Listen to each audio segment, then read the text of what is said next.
Good morning. This hearing is called to order. I want to first welcome and thank the witnesses for your time and your testimony. Let me start the hearing by saying this hearing should not be controversial. It really shouldn't be.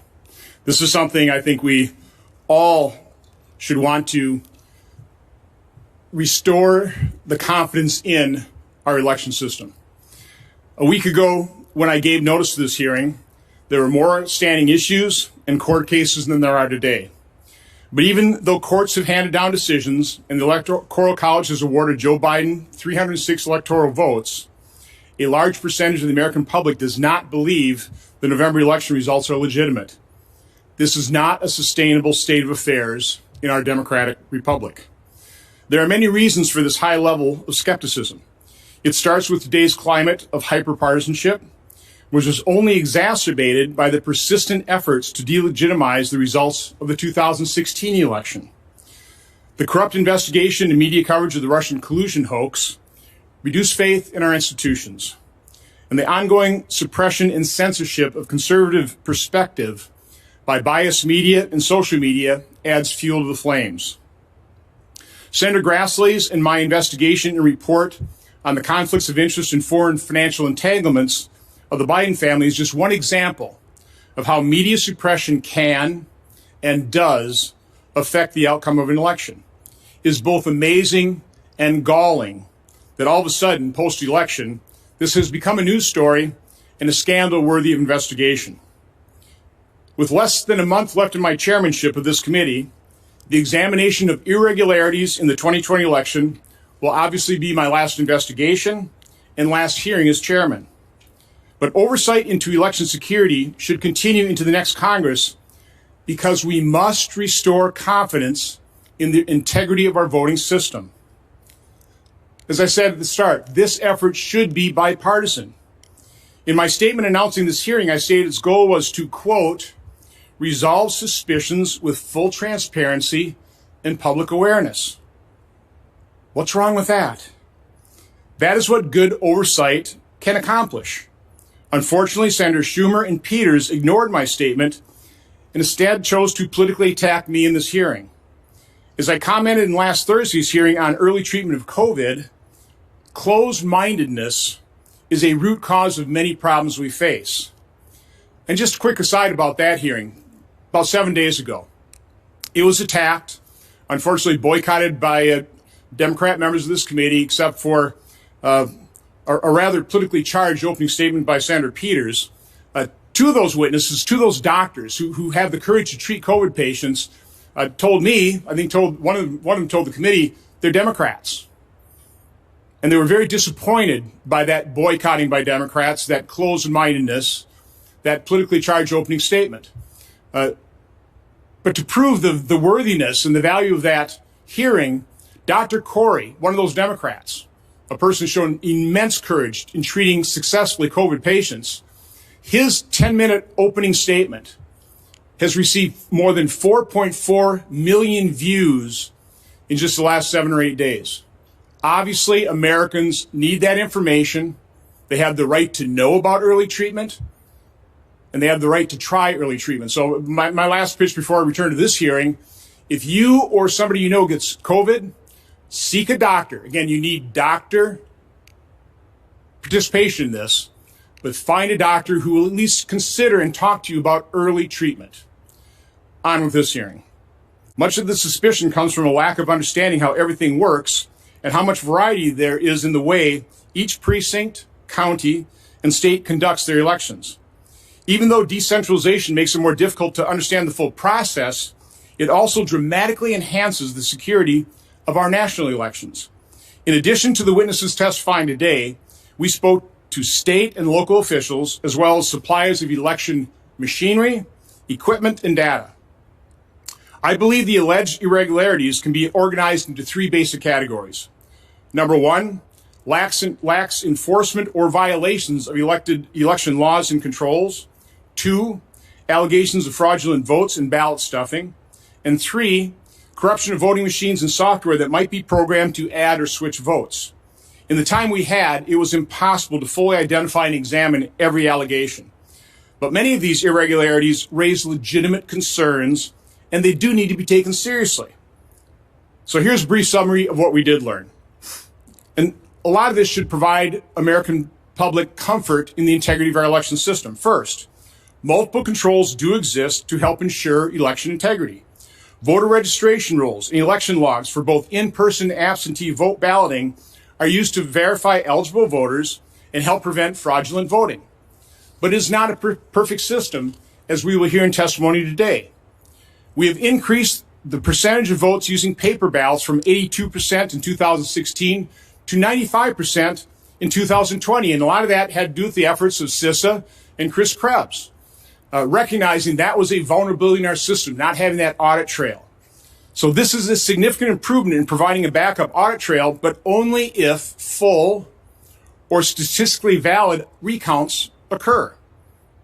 Optical scanners, ballot marking machines, and tabulators should not be connected to the internet during voting. But we found some do have the capability of being connected, and there are allegations that some were.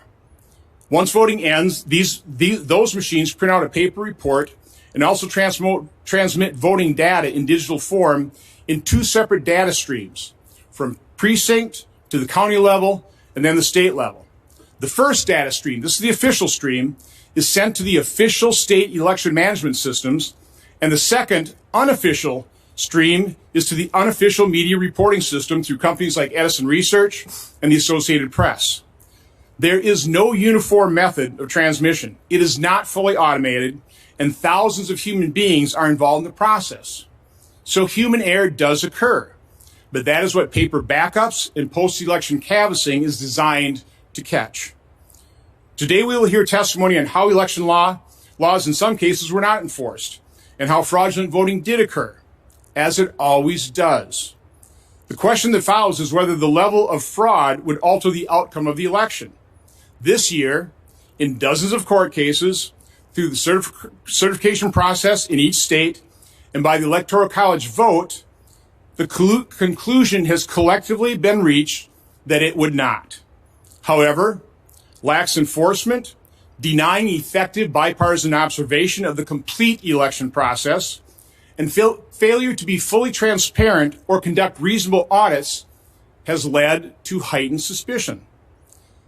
The most difficult allegations to assess involve vulnerabilities in voting machines and the software used.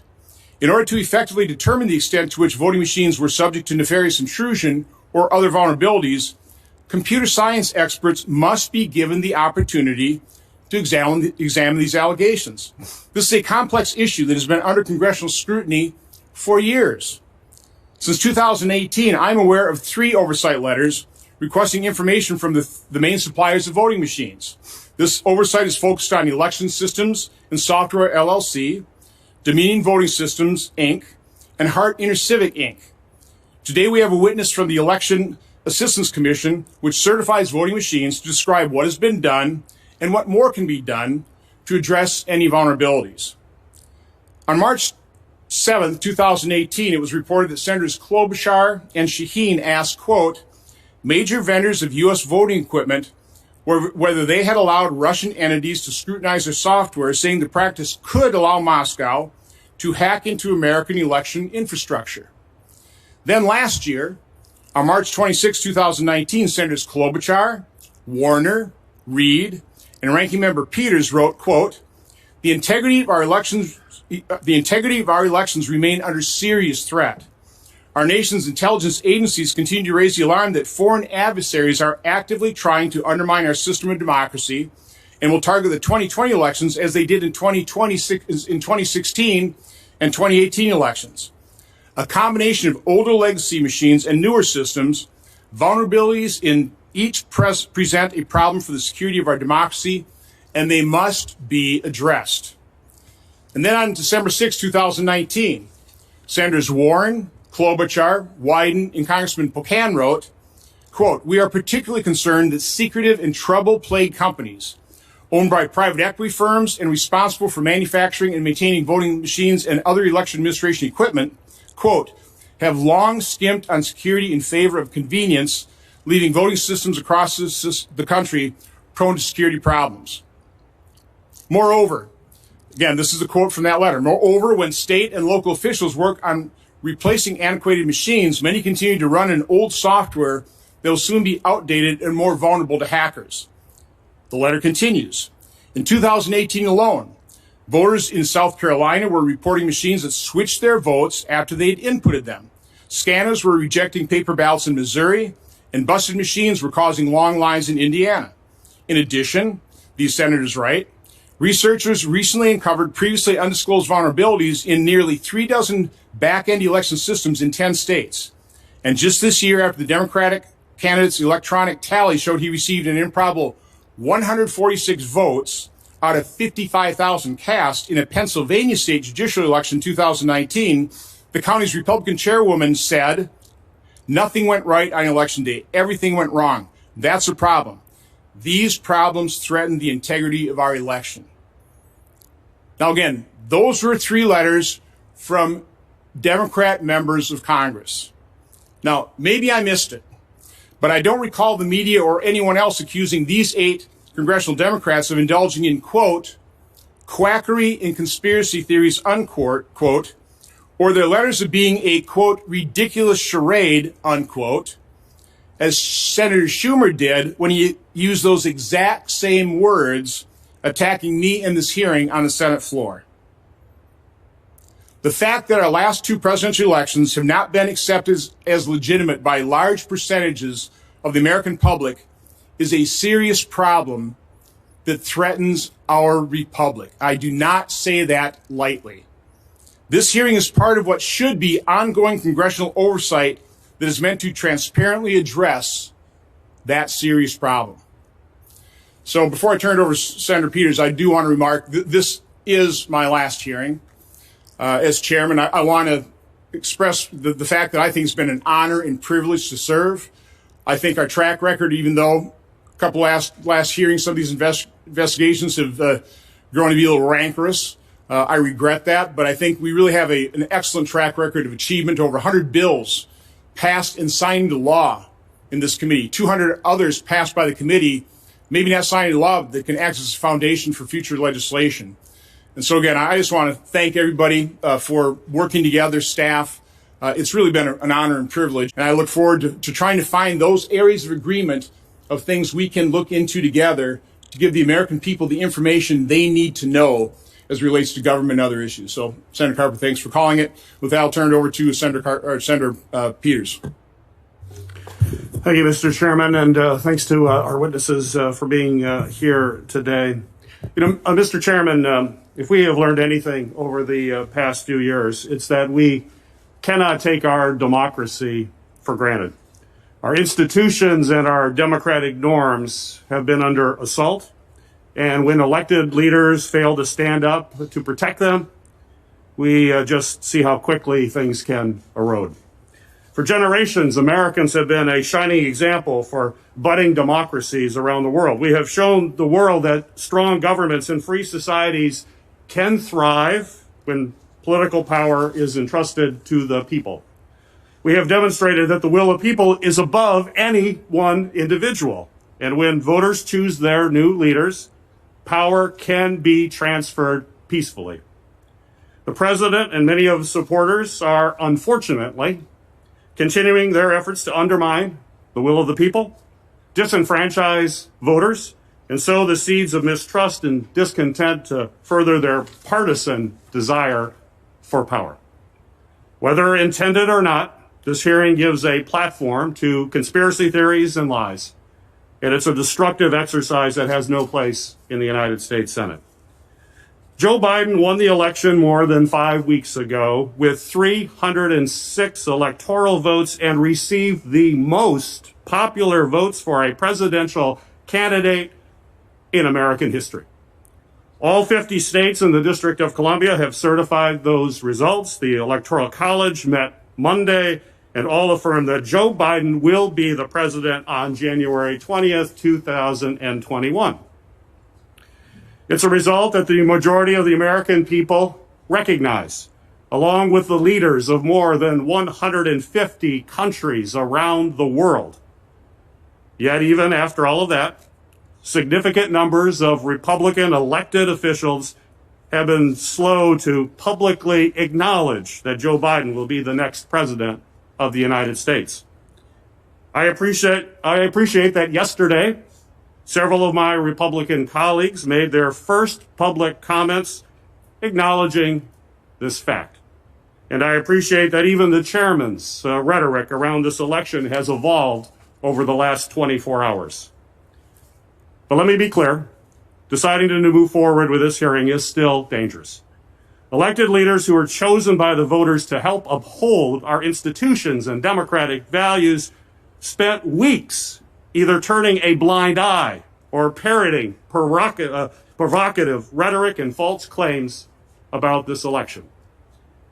By not speaking out earlier, even though they knew it was wrong, that there was no evidence to support these claims, and that this inflammatory rhetoric is harmful to our democracy, many elected officials gave the president and his supporters license to spread damaging lies about the election.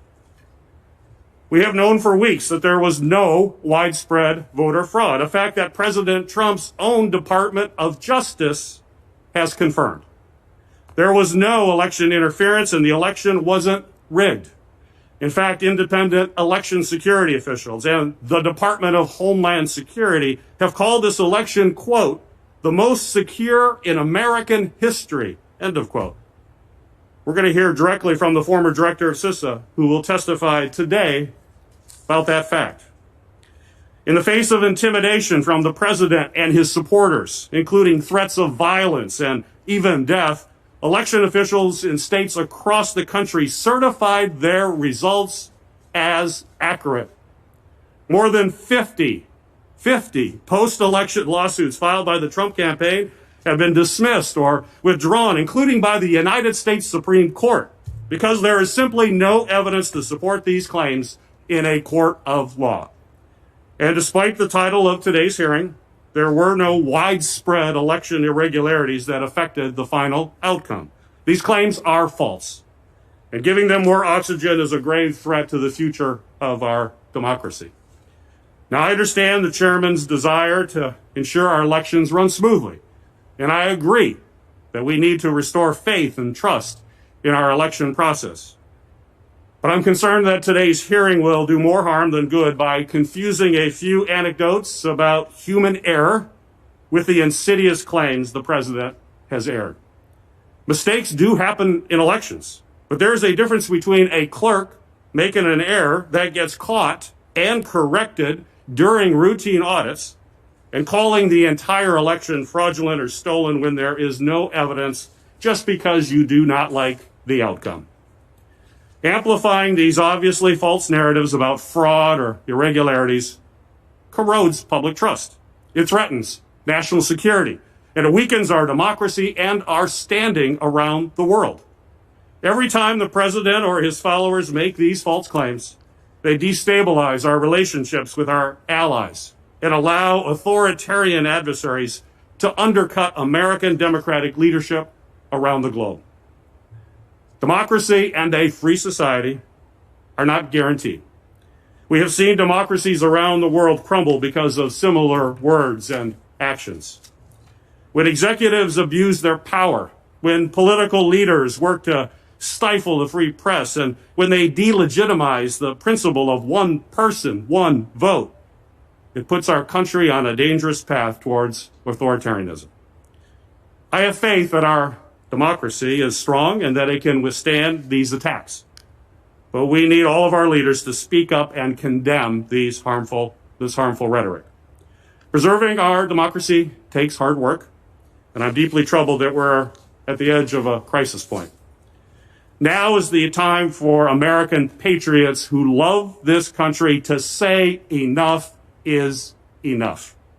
Now is the time for patriots to put our nation's founding ideals first during a time when American democracy needs the strongest defense that we can give. Mr. Chairman, to date, the Trump campaign has filed about 60 legal challenges to the election in 8 states across this country. I ask that this document highlighting those cases and their failed attempts be entered into the record without objection. Without objection. I'd also like to include in the record a non-exhaustive list of incidents of violence aimed at election officials, as well as a statement from our nation's top law enforcement and associations condemning the threats of violence, harassment, and intimidation leveled at election officials across the country since Election Day. I move without objection. Without objection. I also ask that op-eds from our nation's foremost voices on election integrity, democratic institutions, and national security, including Madeleine Albright, Michael Chertoff, Ben Ginsburg, and Stephen Brill, be entered into the record without objection. Without objection, because I'm not afraid of information. But go ahead. That's great.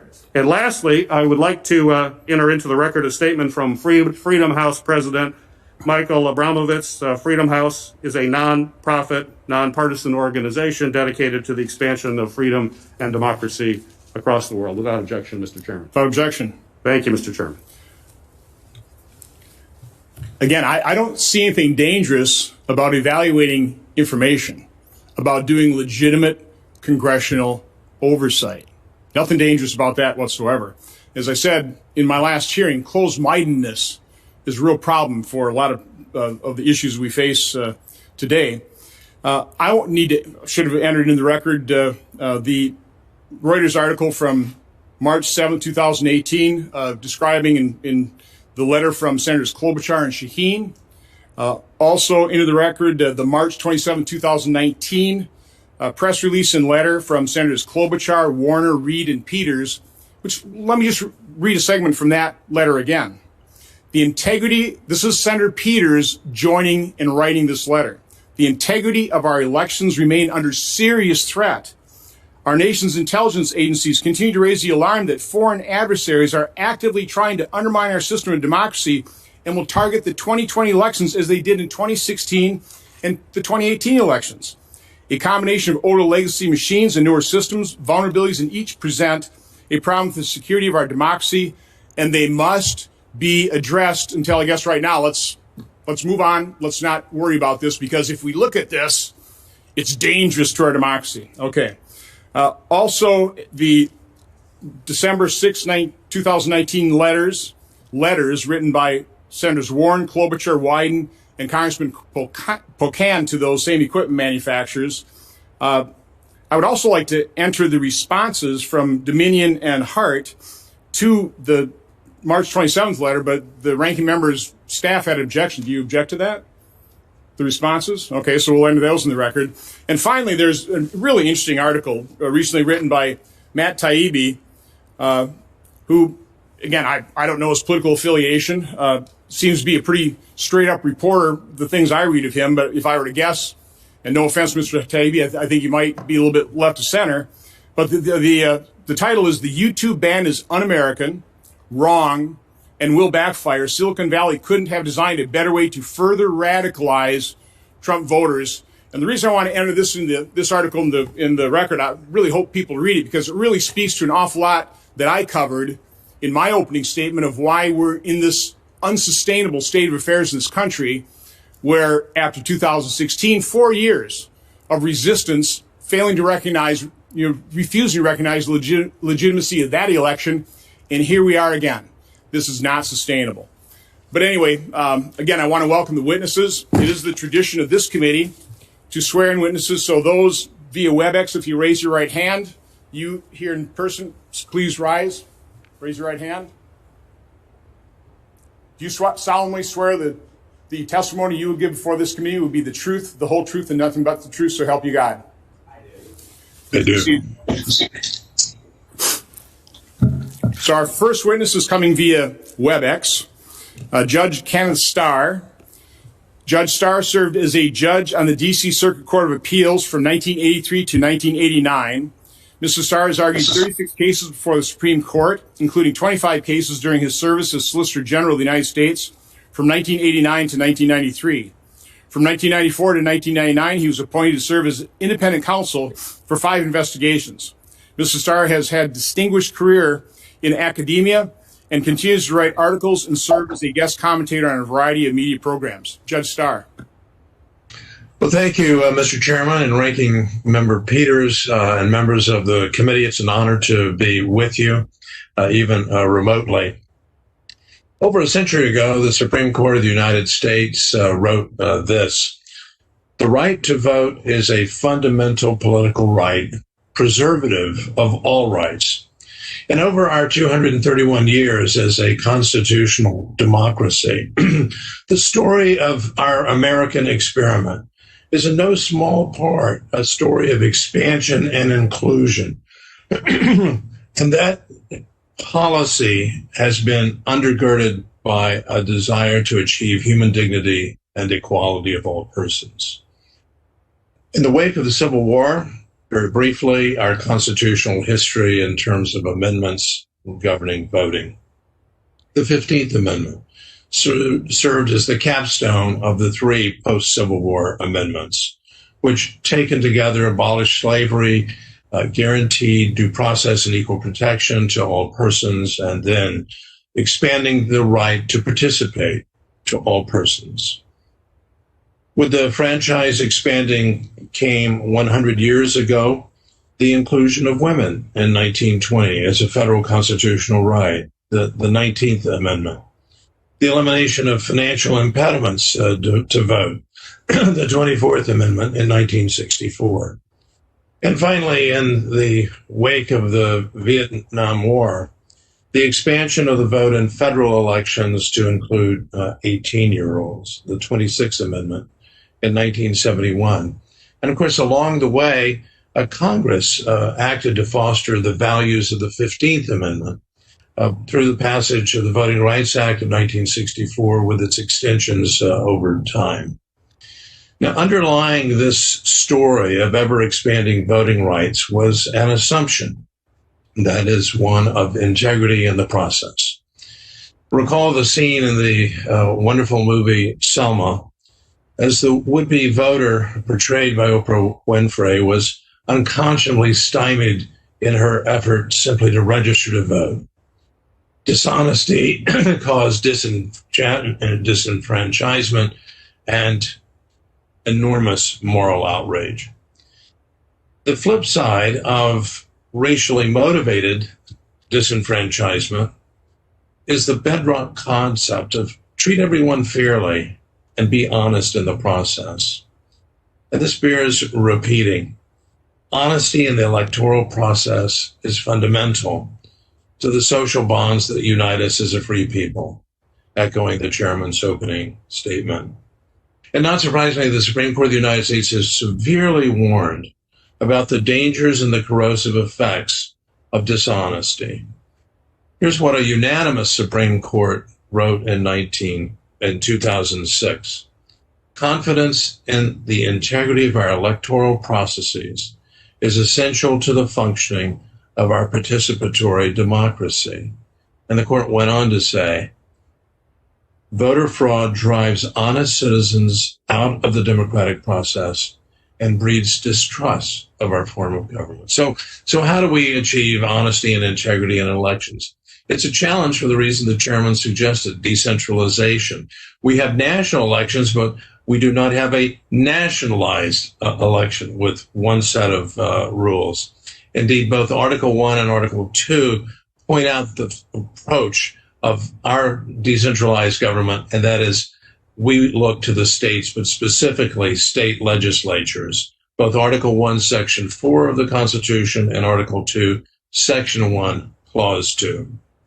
And so, as in much of life, the guardrails of integrity are needed, and time and again, courts have warned in the strongest terms that assuring honesty and integrity is a compellingly important governmental interest. Justice Sandra Day O'Connor, now retired, who herself had been elected to state office in Arizona, specifically warned that judicial intervention may be required in order to protect the integrity of the election process. And so, as we'll be exploring in this hearing, the presidential election of 2020, with its unprecedented feature of the use of mail-in ballots, has given rise to a number of questions that deserve to be answered.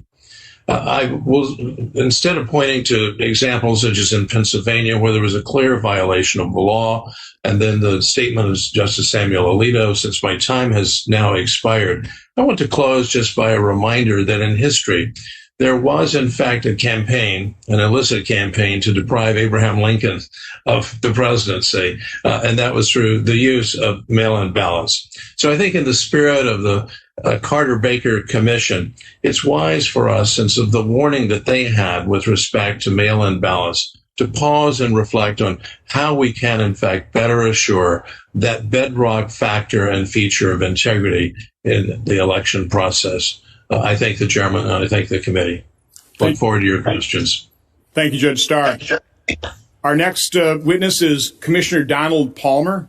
Commissioner Palmer was confirmed to the Election Assistance Commission in January 2019. Mr. Palmer is the former secretary of the Virginia State Board of Elections and served as Virginia's chief election official from 2011 to 2014.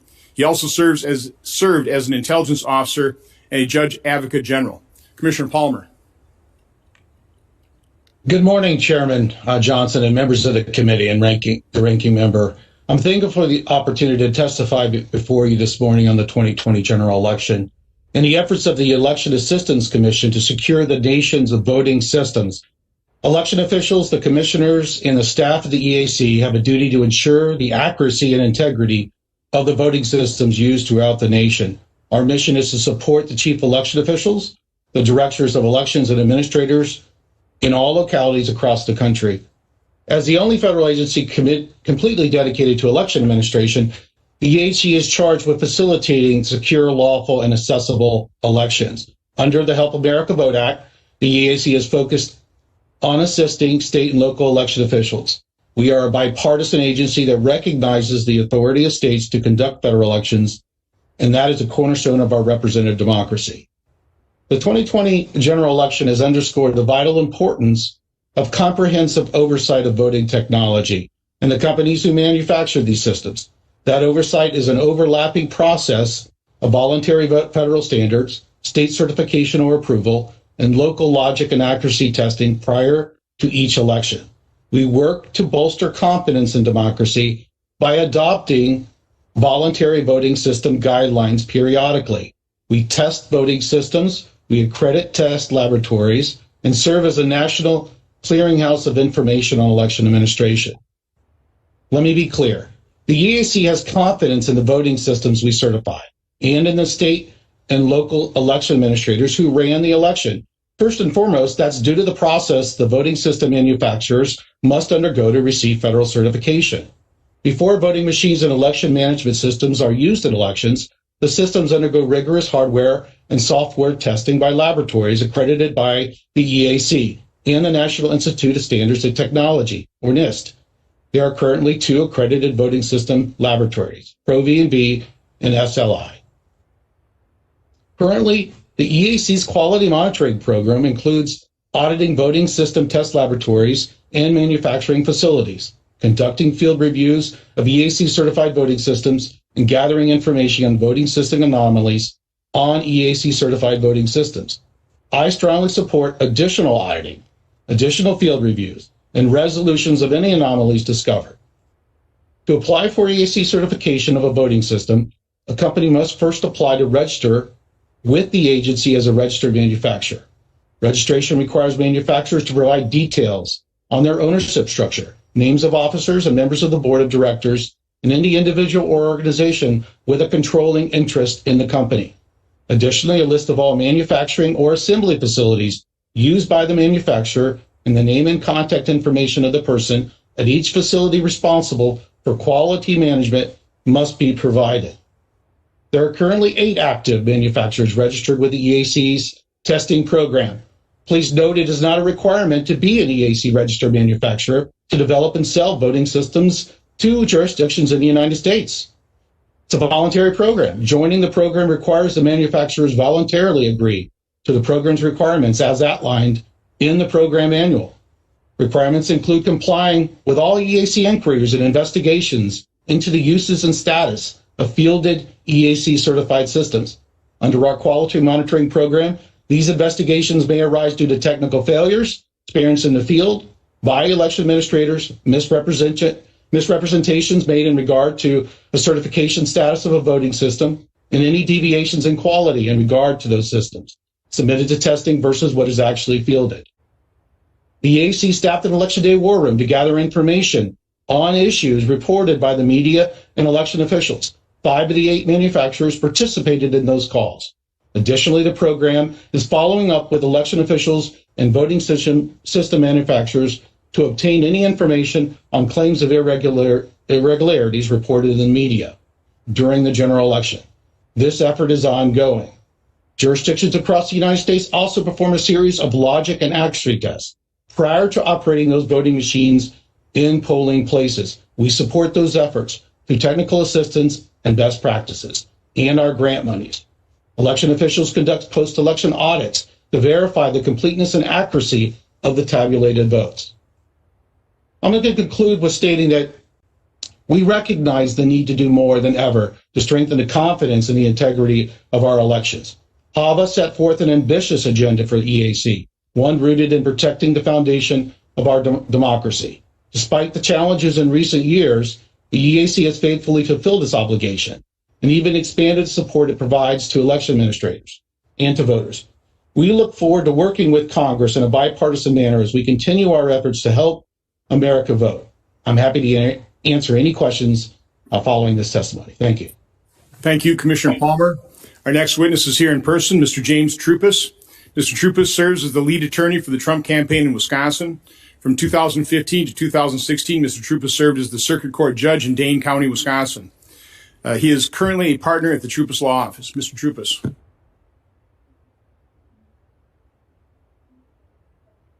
I'm honored to be here, Senator. Thank you for the invitation. I've submitted written testimony, which I'd ask to be in the record, and I'm going to provide additional remarks at this point. By the way, without objection, everybody's submitted testimony is automatically entered in the record. So go ahead.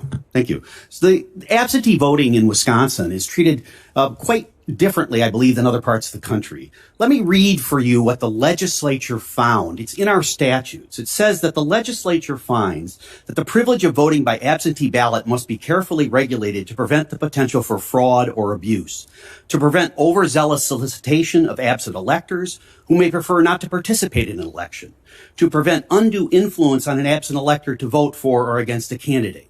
As a consequence, our laws are strictly construed, and even more so, let me read again from the law, results which do not comply with those regulations, quote, may not be included in the certified result of any election. So it's very straightforward that the state of Wisconsin has taken a very different view of in-person voting with all the protections and absentee voting that has been repeatedly, including in the Carter Commission report, thought to be a source of significant potential for fraud. In Wisconsin, we just completed a recount. We had more than 2,500 volunteers, or probably more than 1,000 volunteers for the Biden campaign as well. Uniquely, we are able to examine actual envelopes that contain the ballots that are submitted by absentee voters. This allowed us to identify by person, by address, by ward. It's not conspiracy. The real names are in the record. And here's what we found. We found that there were incomplete and altered certificates. These are the certificates on the front of the envelopes that have to be exactly done correctly under our law. If not, those results may not be counted. How many of those? More than 3,000 of those identified by person were nonetheless counted, even though they are clearly invalid under the law. A second category. Initials of clerks are placed on all of those envelopes. Why? Because the clerk identifies it having been properly received and identification is provided. That's the check in advance of the election. What did we find? More than 2,000 of those ballots in Dane and Milwaukee County had no initials at all, but nonetheless, they got counted. We also have special laws in Wisconsin with regard to voting in advance. We do not allow advance voting. We allow in-person and other voting as absentees. So anything before Election Day is under our absentee rules. What did the city of Madison do? They created a system where people could arrive at a park, hand in their ballots in envelopes 5 weeks before the election. They also created boxes. No controls at all, just boxes on corners that you could throw the ballot in. No attempt at all And our statutes explicitly say there are only two ways to submit an absentee ballot: in person or delivery to the clerk's office. That's it. Nothing else is allowed. And yet the city of Madison, we had 17,271 ballots in this category that we identify. There are tens of thousands more because they commingled the ballots afterwards, so we couldn't identify each one that may have been properly cast. Then we have an interesting category called indefinitely confined. These are people which the statute, I read from the statute, by age, physical illness, or infirmity, or are disabled indefinitely. Among those claiming this status, so they don't have to provide any identification, among those claiming this status is one of the electors for Joe Biden. Who said, I can't get to the polls. We have poll workers who claimed it. We have people who went to protests, people who had weddings, people who had vacations, all claimed this status. I can't get to the polls. So they were able to vote without identification. There were 28,395 people we explicitly identified. Finally, there are other categories in which as much as 170,000 other ballots were submitted without any application. In fact, they considered the certification envelope the application, though a separate application is required by law. 3 million people properly voted in the state of Wisconsin. More than 200,000 identified during this recount did not. But those votes got counted. And our statute says they should not have been. That, in our view, is a taint on our election in Wisconsin. Thank you. Thank you, Mr. Troupas. And I believe Joe Biden won our state by about 20,000 votes. Correct. And you're talking about over 200,000 that were outside of our law that probably, if the law would have been followed, probably shouldn't have been counted. Correct. Should not have been accepted, shouldn't have been put in the ballot pool. And of course, the remedy is not particularly pleasing, which is one of the reasons the decision went its way. I'll come back to you. Our next witness is via WebEx, Representative Francis Ryan. Representative Ryan has served in the Pennsylvania House of Representatives since 2016. Mr. Ryan is a certified public accountant, and prior to his election ran a practice that focused on corporate restructuring and management. Mr. Ryan is a retired Marine Reserve Colonel who served in the Central Command Special Operations Officer in Operation Enduring Freedom. Representative Ryan.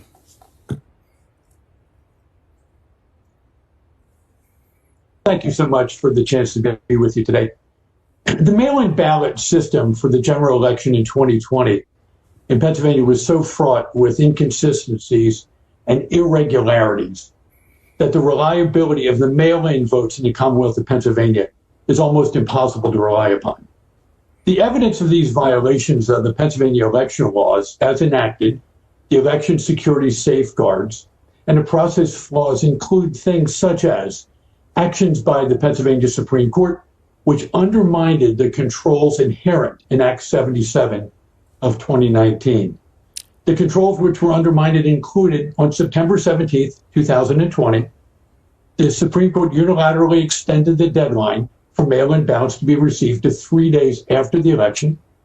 They mandated that the ballots mailed without a postmark would be presumed to be received and allowed the use of drop boxes for collection votes. And then on October 23rd, 2020, upon a petition from the Secretary of the Commonwealth, ruled that mail-in ballots need not authenticate signature for the mail-in ballots, thereby treating in-person and mail-in voters dissimilarly and eliminating a critical safeguard against a potential election fraud. And this is one of my main reasons for believing that it's difficult to believe that the mail-in voting process can be relied upon. Then there were also actions and candidly inactions by the Secretary of State, which undermined the consistency and controls of the election process. On November 2nd, the night before the November 3rd election and prior to the prescribed time for pre-canvassing mail-in ballots, the Office of the Secretary of the Commonwealth encouraged certain counties to notify party and candidate representatives of mail-in voters whose ballots contained defects. In certain counties, watchers were not allowed to meaningfully observe the pre-canvassing and canvassing activities relating to the absentee and the mail-in ballot process. Those are at the what I would call the strategic level. At the operational level, there were a significant number of issues that resulted from those issues.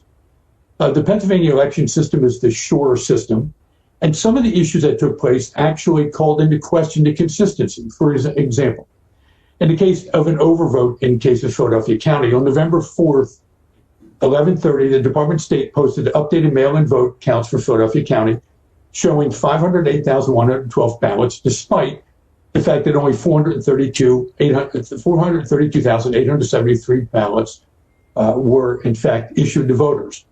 This data was later corrected, but the question becomes who had the authorization to change and correct that information and who had access to the system. Any type of system control would ask for that. Additionally, on a data file on November 4th, 2020, the Commonwealth of Pennsylvania's Open Data Record site reported 3.1 million ballots sent out. In a prior discussion that was had the day before the election, it was indicated that there were 2.7 million that were sent out. And efforts to attempt to reconcile those numbers have not yet been successful and still need to be resolved upon. Recently, a newly available data voter set from data.pada.gov, which had been offline for weeks, indicated the last update had been done on November 16, 2020. The download of November 16, 2020 shows 75,505 more ballots returned on 11/16 than the comparable download on November 15th. So that basically means an additional 75,505 ballots were added to the data set, again, without any explanation or without the ability to have a hearing to determine that. It becomes almost impossible to track in the system of internal controls. Additionally, there were mail date irregularities that were identified in the 3.1 million ballots relative to the dates that the ballots were finalized. Ballots mailed late and ballots mailed inconsistent with enacted legislation. That was 154,584 votes or ballots. Vote date of birth irregularities, meaning voters over 100 years of age, 1,573 ballots. These apparent discrepancies can only be evaluated by reviewing the transaction logs and to determine the access, the authority for the entry, the verification of the data entered, as well as the authentication. Anytime you have this type of system of internal controls, as a CPA, you would want to ensure that the system of internal controls is reasonably designed to deter wrongdoing. Before and after the election on November 3rd, 2020, the efforts by the State Government Committee and other members of the Pennsylvania legislature to obtain oversight information and relevant data to confirm or deny claims of improprieties were stymied throughout. Even an effort to have a hearing on November 20, 2020 with Dominion Systems was canceled after Dominion Systems indicated they were concerned about litigation concerns. Candidly, without knowing the answer to these questions, and due to the magnitude of the potential discrepancies and closeness to the elections, the results of the 2020 presidential election in Pennsylvania would just be completely difficult, if not impossible, to determine with conclusiveness. And Mr. Chairman and Ranking Member, thank you so much for your time, and I look forward to your questions. Thank you, Representative Ryan. Our next witness is Mr. Jesse Banal. Did I get that right? You did. Wow. Mr. Banal is an attorney for the Trump campaign and is lead counsel for the campaign in Nevada. He is currently a partner at the law firm of Harvey and Banal. Mr. Banal. Thank you, Mr. Chairman. Ranking Member Peters and members. There we go. Thank you, Mr. Chairman, Ranking Member Peters, and members of the committee. This year, thousands upon thousands of Nevada voters had their voices canceled out by election fraud and invalid ballots. Here's how it happened. On August 3rd, 2020, after a rushed special session, Nevada legislators made drastic changes to the state's election law by adopting a bill known as AB 4. The vulnerabilities of this statute were obvious.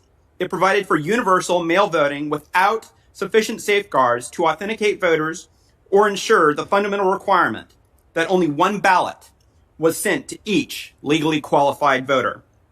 This was aggravated by election officials' failure to clean known deficiencies in their voter rolls. Because of AB4, the number of mail ballots rocketed from about 70,000 in 2016 to over 690,000 this year. The election was inevitably riddled with fraud, and our hotline never stopped ringing. While the media and Democrats accused us of making it all up, our team began chasing down every lead. Our evidence came both from data scientists and from brave whistleblowers. Here's what we found. Over 42,000 people voted more than once. Our experts were able to make this determination by reviewing the list of actual voters and comparing it to other voters with the same name, address, and date of birth. This method was also able to catch people using different variations of their first name, such as William and Bill, and individuals who were registered both under a married name and a maiden name. At least 1,500 dead people are recorded as voting, as shown by comparing the list of male voters with the Social Security death records. More than 19,000 people voted even though they didn't live in Nevada. This does not include military voters or students. These voters were identified by comparing the list of voters with the U.S. Postal Service's National Change of Address database, among other sources.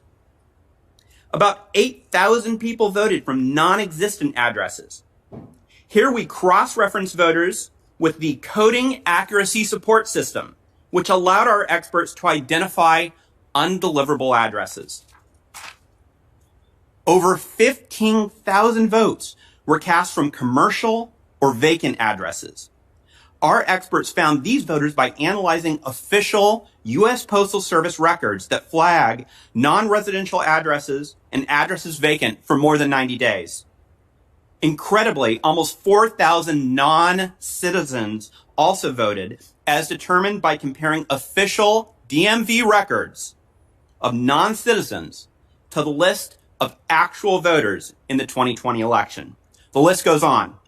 All in all, our experts identified 130,000 unique instances of voter fraud in Nevada.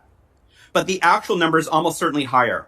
Our data scientists made these calculations not by estimations or statistical sampling, but by analyzing and comparing the list of actual voters with other lists, most of which are publicly available. To put it simply, they explained their methods so others could check their work. Our evidence has never been refuted, only ignored. 2 Clark County technical employees came forward completely independent of each other and explained that they discovered that the number of votes recorded by voting machines and stored on USB drives would change between the time the polls were closed at night and when they were reopened the next morning. In other words, votes were literally appearing and disappearing in the dead of night. When we attempted to verify the integrity of these voting machines, we were allowed only a useless visual inspection of the outside of a USB drive. We were denied a forensic examination. Finally, our investigation also uncovered a campaign to illegally incentivize votes from marginalized populations by requiring people to prove that they voted to receive raffle tickets for gift cards, televisions, and more. Our determined team verified these irregularities without any of the tools of law enforcement, such as grand jury, subpoenas, or FBI agents. Instead, we had less than a month to use critical thinking and elbow grease to compile our evidence. We tried to obtain testimony or documents from Clark County officials, but they obstructed and stonewalled. When we filed suit, state officials and even courts delayed proceedings for days, but then offered us merely hours to brief and argue our cases. In wrapping up, Mr. Chairman, these findings are disturbing, alarming, and unacceptable in a free society. Our free and fair election tradition is a precious treasure that we are charged with protecting. Government by the consent of the governed is hard to win and easy to lose. Every single time a fraudulent or illegal vote is cast, the vote of an honest citizen is canceled out. Thank you. Thank you, Mr. Bernal. Our final witness is also here in person, Mr. Christopher Krebs. He's testified before this committee a number of times. Mr. Krebs served as the first director of the Department of Homeland Security, Cybersecurity, and Infrastructure Security Agency, or CISA. Mr. Krebs also served in various roles of the department responsible for a range of cybersecurity, critical information, and national resilience issues. Prior to coming to DHS, he directed U.S. cybersecurity policy for Microsoft.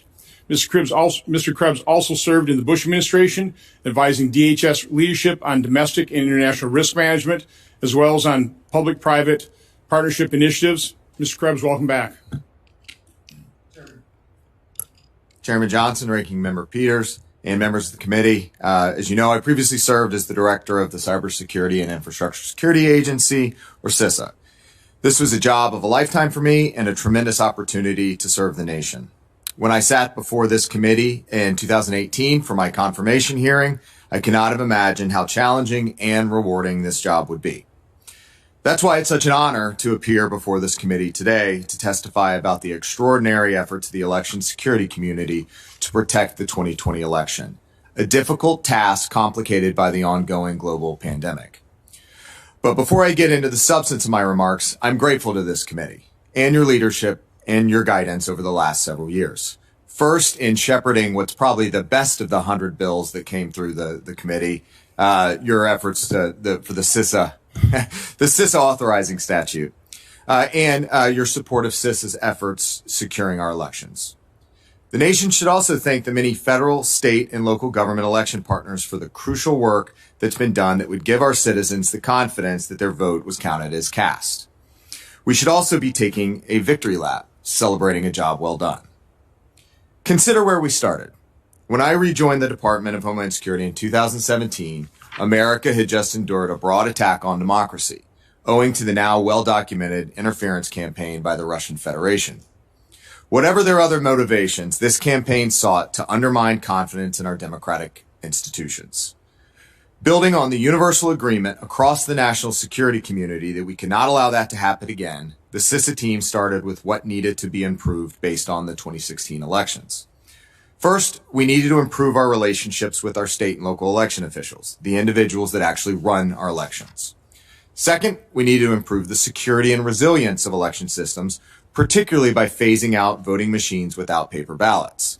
Third, federal agencies needed to move faster, work better together with each other and our state and local counterparts, and be more proactive in order to detect and prevent attacks on our democracy. Over the course of the last few years, we met these challenges. We improved CISA's relationships with key partners through constant engagement in building an election security community of practice. This improvement is perhaps best represented by an election-specific information sharing and analysis center made up of all 50 states and thousands of jurisdictions. We improved the security of systems, scanning for vulnerabilities in election systems, providing intelligence briefings and rapidly alerting to emerging threats, and deploying security sensors, among other measures. And while we were principally focused on stopping actual hacks, we also had to contend with perception hacks, a form of disinformation which we countered with our rumor control website. We contributed to the cross-agency effort to protect the 2020 election by surging coordination and collaboration with our partners across the national security space. In conclusion, because of these and other efforts, on November 12, 2020, government and industry representatives from the election security community issued a joint statement reflecting a consensus perspective that the 2020 election was the most secure in U.S. history. That statement reflects the confidence these officials gained based on years of work poured into improving the security and resilience of our elections. It was based on the strong operational relationships developed across the election security community. It was based on the tremendous partnership between CISA under the thoughtful guidance of this committee. It was based on the increase in paper ballots and audits across the nation. And probably most importantly, it was based on the professionals, the heroes that conduct elections in this country. While elections are sometimes messy, this was a secure election. Of that, I have no doubt. Chairman Johnson, Ranking Member Peters, and members of this committee, thank you again for the opportunity to be here today, for your leadership, and for your support of CISA. I look forward to answering your questions and sharing more about our efforts to protect 2020. Thank you, Mr. Krebs, for your past service. And by the way, I think under both the Obama administration and the Trump administration, while I've been chairman, I think DHS, now in the form of CISA, has done a very good job, as you talked about, from 82 to 95% paper ballots, and that's improving our election integrity. So I appreciate all your efforts and really all the men and women who work within DHS and CISA to do that. Mr. Troupas, the decision by the Wisconsin Supreme Court obviously went against you, maybe not totally against you. I did read the rather scathing dissent from the chief judge. Can you just describe exactly what, in summary fashion, what the Wisconsin Supreme Court's decision was based on your lawsuit, talking about all the areas that you have concern with? Certainly. So the Wisconsin Supreme Court was urged by the Biden campaign not to address any substantive issues. And that's exactly what happened. The Biden campaign argued to the court that we're not going to talk about any of the substantive things. We're not even going to dispute the things I just brought up to you. But instead, you just shouldn't hear them because a state agency, the Wisconsin Election Commission, had authorized some of these activities. And candidly, as Chief Justice Rogensack and other dissenters held, one, the claims are substantive, they are substantial, and they needed to be addressed.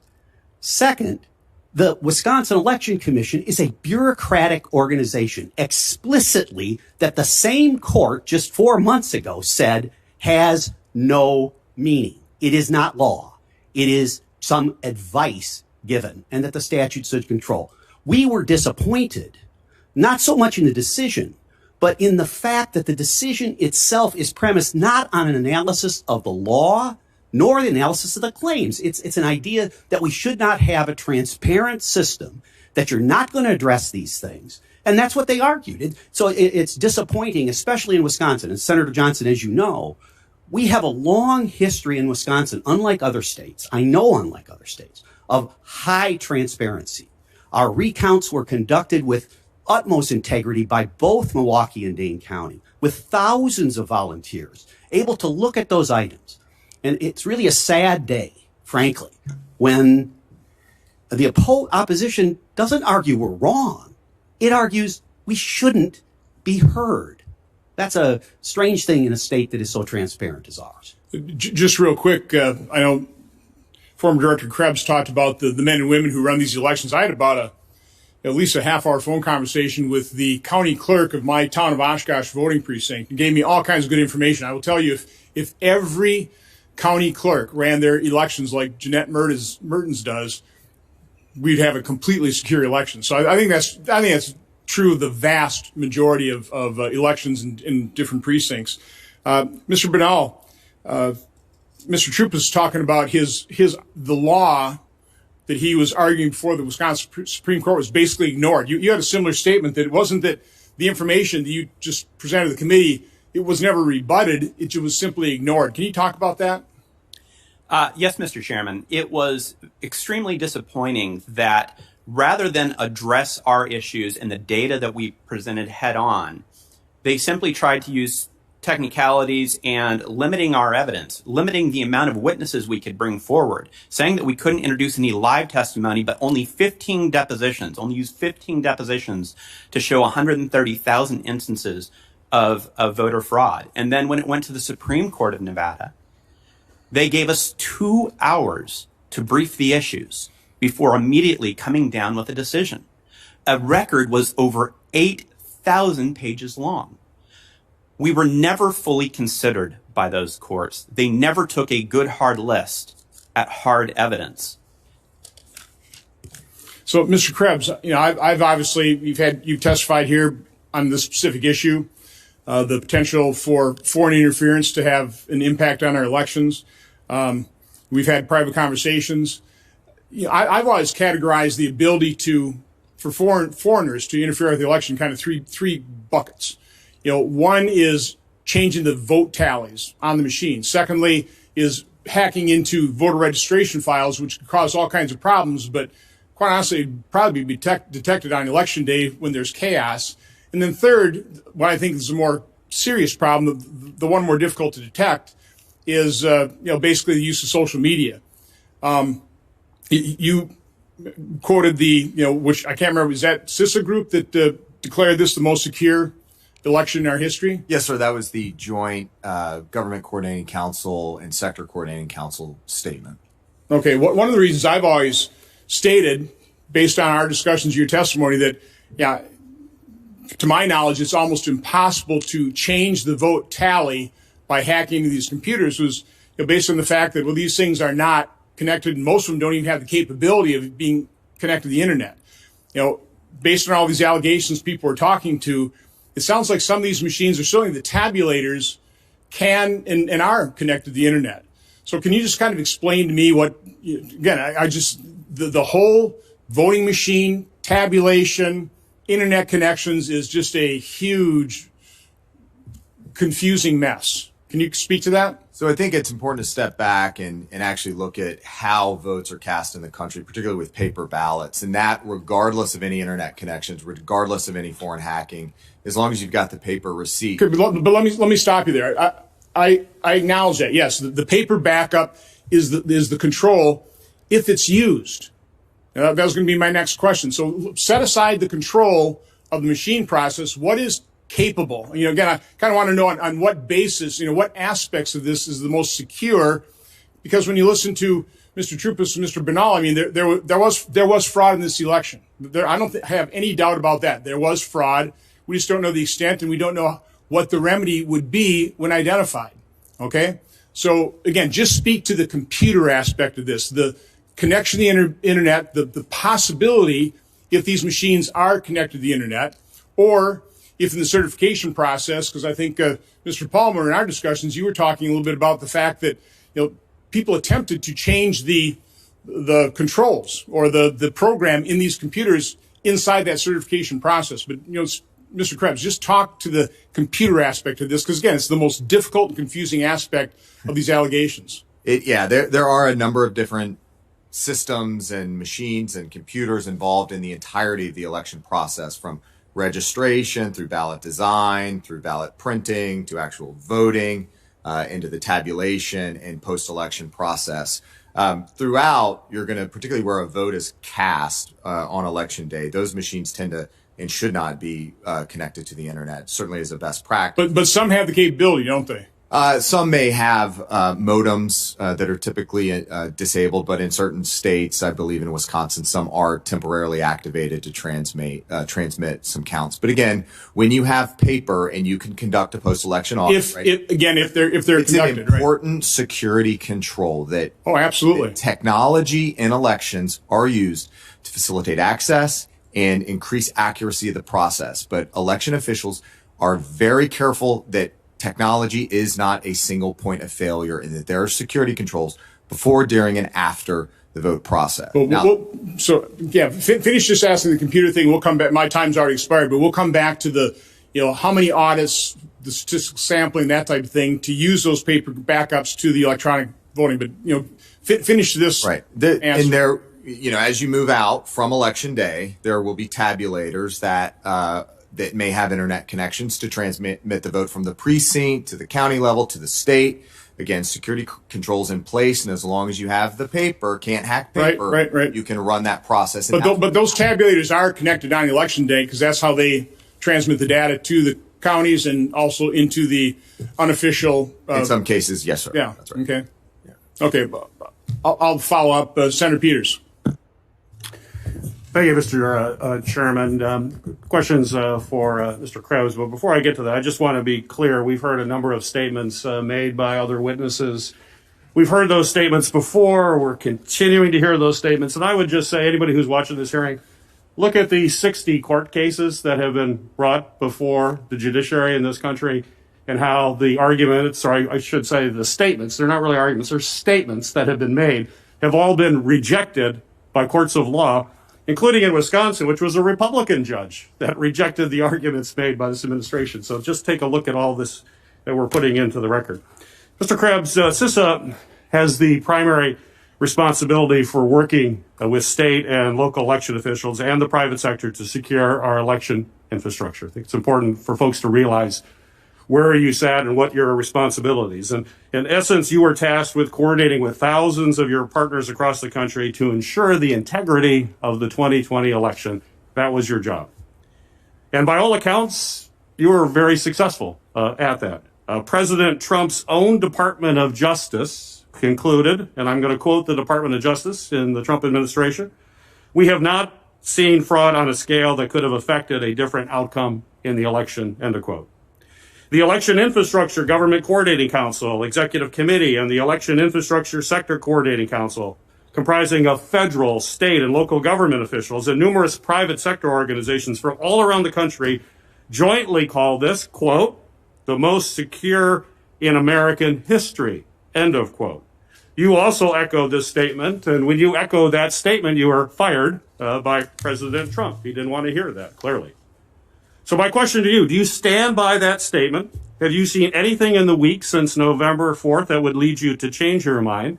And have you identified any credible claim of widespread election irregularities?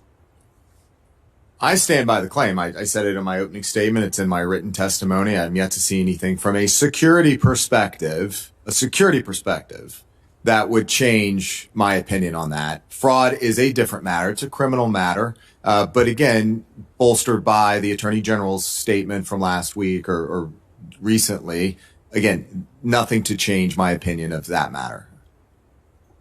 So yet despite this, after more than 5 weeks now that the president has lost and numerous public officials have continued to pressure state and local elected officials to push what are demonstrably false narrative that election irregularities should somehow make him a winner in this race. You have willingly, in fact, these folks are willingly fanning the flames of discontent, and they're in the process of weakening institutions that are essential for our representative democracy. My question to you is, what is the danger, in your estimation, to the democratic process to challenge the legitimacy of an election and deny its results in the absence of any credible evidence? So I think generally from a timing perspective, particularly with the seating of the Electoral College and 306 electoral votes for President-elect Biden, I think we're past the point where we need to be having conversations about the outcome of this election. I think that continued assaults on democracy and the outcome of this election that only serves to undermine confidence in the process is ultimately, as you both have said, ultimately corrosive to the institutions that support elections. And going forward, it will be that much harder. The trick about elections is that, you're not so much trying to convince the winner they won, it's the loser that they lost. And you need willing participants on both sides. And I think we've got to get back to that point. Otherwise, we're going to have a very difficult time going forward, maintaining confidence in this American experiment. During the 2016 election, we saw foreign disinformation campaigns trying to sow doubt about the integrity of our election. We've seen that before, and very clearly in 2016, and certainly all the intelligence community in this country backed that up. And so, in fact, CISA's rumor control page was actually created within your agency. You mentioned it in your testimony to address foreign disinformation having an impact on the election. Yet rather than creating fake news, it seems as if Russia has simply used state-controlled news outlets to basically push President Trump's own statements and lies about a rigged election. Our adversaries don't have to be technologically advanced. Our adversaries don't have to be creative to sow that doubt. All they have to do is air the words of American elected officials on their state-owned news networks. As Clint Watts said, he's a former FBI agent and a disinformation expert, put it, which I think is very strong. And he said, quote, "Nothing that Russia or Iran or China could say is anywhere near as wild as what the president is saying," end of quote. So my question is, how are our foreign adversaries taking advantage of false claims of broad election fraud by the president and his supporters, or hearings like we're hearing here? We're hearing these statements again that are broadly claiming systemic irregularities where none exist. How damaging is that? So talking about rumor control very briefly, I think that was an innovation in government that we created on the fly to address some emerging threats. The point, though, that I'd like to highlight with rumor control is that it was intended to identify and debunk issues as they were emerging. And we saw domestic disinformation campaigns of a cybersecurity nature that were emerging in the days and weeks following the election. I'll specifically talk about the hammer and scorecard claims that there was a CIA supercomputer and program that were flipping votes throughout the country, in Georgia specifically. But again, Chairman Johnson, I'm going to keep coming back to it. That's why it's so important to have a paper trail. That's why it's so important to have paper ballots. So even if there was foreign interference of a, malicious algorithm nature, you can always go back to the receipts. You can check your math. And Georgia did that 3 times, and the outcomes were consistent over and over and over again. Thank you, Mr. Chairman. Which, by the way, is precisely why I brought that up in my opening statement. That should provide comfort that we have that paper backup. But I just have to talk about Russian disinformation, because the people peddling it are not on my side of the aisle. Senior Democrat leaders, including Ranking Member Peters, were involved in a process of creating a false intelligence product that was supposedly classified. They leaked to the media that accused Senator Grassley, the President Pro Tem of the Senate, and myself of accepting and disseminating Russian disinformation from Andrei Derkach. I'd never heard of the person until they brought it up. Senator Peters introduced that false information, Russian disinformation, into our investigation record. 50 people associated with the intelligence community after our Hunter Biden investigation and the revelations of the Hunter Biden computer said, this is Russian disinformation. Now we find out, it's a real investigation by the Justice Department.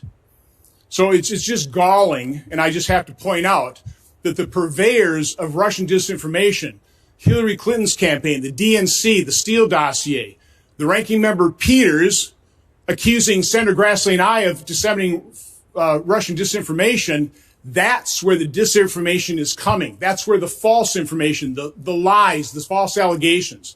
I can't sit by here and listen to this and say that this is not disinformation, this hearing today. This is getting information we have to take a look at to restore confidence in our election integrity. We're not going to be able to just move on without bringing up these irregularities, examining them, and providing an explanation, and see where there really are problems so we can correct it moving forward. Senator Paul. Mr. Chairman, I got to respond to that. I mean, you're saying I'm putting out information. Well, one, it had nothing to do with this report. You lied repeatedly. I did not. You lied repeatedly in the press when I was spreading Russian disinformation, and that was an outright lie. And I told you to stop lying, and you continue to do it. Mr. Chairman, this is not about airing your grievances. I don't know what rabbit hole you're running down. You talked about Russian disinformation. Senator Paul. This is simply not what we're dealing with. Paul. Well, Mr. Chairman, you can't make these false allegations and then dropping it there. That is why this needs to return back to its partisan things. This is terrible what you're doing to this committee and all the great work that you talked about. It is what you have done to this committee. It is not falsely accusing the chairman of spreading disinformation. Nothing could have been further from the truth, and you're spouting it again, which is why I had to respond. Senator Paul. Mr. Chairman. Judge Storm. This is outrageous. Judge Storm. It's been alleged that 60 courts have refused to hear these cases. Therefore, there was no fraud in the election. I guess another way of looking at this is that the court cases have been refused for procedural and technical reasons. When you see the 60 court cases rejected, do you think that's a conclusion by our court system that there is no fraud, or do you think that the court cases were primarily rejected for procedural reasons? Right, Senator Paul, it is my understanding that the vast majority of these cases were rejected for rightly stated procedural reasons, as opposed to merits-based or substantive-based evaluations. And of course, we saw that very recently, and I think most dramatically, by the Supreme Court's unanimous rejection of the bill of complaint filed by the Texas Attorney General, my home state here. And the entirety of the decision was based upon the legal concept of standing. You just don't, Texas, have standing to object to what happened in Wisconsin or Pennsylvania or whatever. And that is a reasonable ruling. There those who would quarrel with it, in that we are a United States of America. And if something bad happens in one state that ends up having an effect on another state, we have such respect for our states as sovereign entities within our union that the argument is, I think, quite reasonable. And I think others think it's quite reasonable that at least the matter should have been heard under the original jurisdiction. I think that's a key example. Yeah, and I think it's important, though, that we look at this and understand what courts are saying and not saying. The courts have not said there wasn't fraud. The courts just simply didn't rule on or hear from the fraud. I do think there's an important issue here, though. The fraud is one aspect of this, and I think courts have historically been reticent to get involved in elections and to look at fraud. But moving forward, we've got to change the rules or reevaluate our state rules in order that this doesn't happen again. We can't just sit by and say, we're going to let it happen again. There is another important aspect to this, though, that is a legal aspect that I think does need to be heard by the courts. And I don't know if it can be heard beyond the election, but I think should. And this is the question of whether or not people who are non-legislators can change the election law. And this happened in many, many states. Probably 24 states decided to accept ballots after the election. 24 states decided they could mail out applications or mail out ballots, all without the will of the legislature. Do you think there's any hope for any of this being heard, Judge Starr, outside of the concept of changing the election? Is there any possibility any court's going to ever hear this and say that it was wrong that secretaries of state changed the law in the middle of this pandemic without the approval of the legislature? Or do you think there's no hope because it's mixed up in electoral politics? Judge Starr. I think there is a possibility because this issue may return in light of this unprecedented use of mail-in ballots. And the concern that is a bipartisan concern, again, the Carter-Baker Commission, that we need to look at these issues. And so I think there is a doctrine, Senator Paul, to essentially say this issue may recur again, so it should not be washed out as being moot, because there's a very important principle here, as I made in my opening statement and in my written statement. The Constitution is very clear that it is the prerogative of state legislatures to determine what these rules and laws are. And that was, I must say, flagrantly violated in Pennsylvania and perhaps elsewhere as well. Yeah, see, I think the legal question there is a very easy one to decide. I think even as a physician, I can figure out that the Secretary of State cannot create law. I do think, though, that many of us who wanted this to be heard by the Supreme Court and are disappointed actually also might be disappointed by the precedent of Bush versus Gore, in the sense that I think Bush versus Gore's precedent is shutting down elections that have been certified. They weren't going to continue to count the hanging chads. The Secretary of State had certified it. So I actually think that the Bush versus Gore precedent actually argues against the Supreme Court overturning certified elections. Do you have an opinion on that? I don't have an opinion on that specifically. I think that Bush v. Gore stands for this basic proposition. You cannot have changes in election laws after the fact. You must, in fact, be faithful to what the state legislature has done. That's also what Justice Alito said in his opinion, I think essentially condemning, but certainly identifying as a huge issue what had happened in Pennsylvania. So I think all in all, Bush v. Gore is just a reiteration of our constitutional structure. Thank you. Mr. Chairman, as we go on with this, I think it's important that we not stop here. A lot of the laws that have to be confirmed and I think reaffirmed are state laws, so it's not in our purview, but the state laws are set, and then we have federal elections. So what we've heard about what happened in Wisconsin, what happened in Nevada, I think is absolutely true, and we have to prevent it from happening again. I think state legislatures will need to reaffirm that election law can only be changed by a state legislature. So I think there's a lot of work to be done. While we will not dictate it to the states, I think we should have hearings going into the next year, hearing from state legislatures and what they're going to do to make sure election law is upheld, not changed by people who are not legislators. And we do have an interest in that. I don't want it to be federalized. Many on the other side of the aisle would just soon federalize it and mail everybody a ballot, and we'll have this universal corruption throughout the land. But what I think we need to do is keep it at the state level. But we can't just say it didn't happen. We can't just say, 4,000 people voted in Nevada that were non-citizens, and we're just going to ignore it. We're going to sweep it under the rug. So the courts have decided the facts. The courts have not decided the facts. The courts never looked at the facts. The courts don't like elections, and so they stayed out of it by finding an excuse, standing or otherwise, to stay out of it. But the fraud happened. The election in many ways was stolen, and the only way it'll be fixed is by, in the future, reinforcing the laws. And the only last comment I would say on what Mr. Krebs, and he can speak for himself, but I think his job was keeping the foreigners out of the election. It was the most secure election based on security of the internet and technology. But he never has voiced an opinion, he's welcome to today, on whether or not dead people voted. I don't think he examined that. Did he examine non-citizens voting? So to say it was the safest election, sure, I agree with your statement if you're referring to foreign intervention. But if you're saying it's the safest election based on no dead people voted, no non-citizens voted, no people broke the absentee rules, I think that's false. And I think that's what's upset a lot of people on our side, is that they're taking your statement to mean, oh, well, there was no problem in the elections. I don't think you examined any of the problems that we've heard here. So really, you're just referring to something differently is the way I look at it. Thank you, Mr. Chairman. Senator Carper.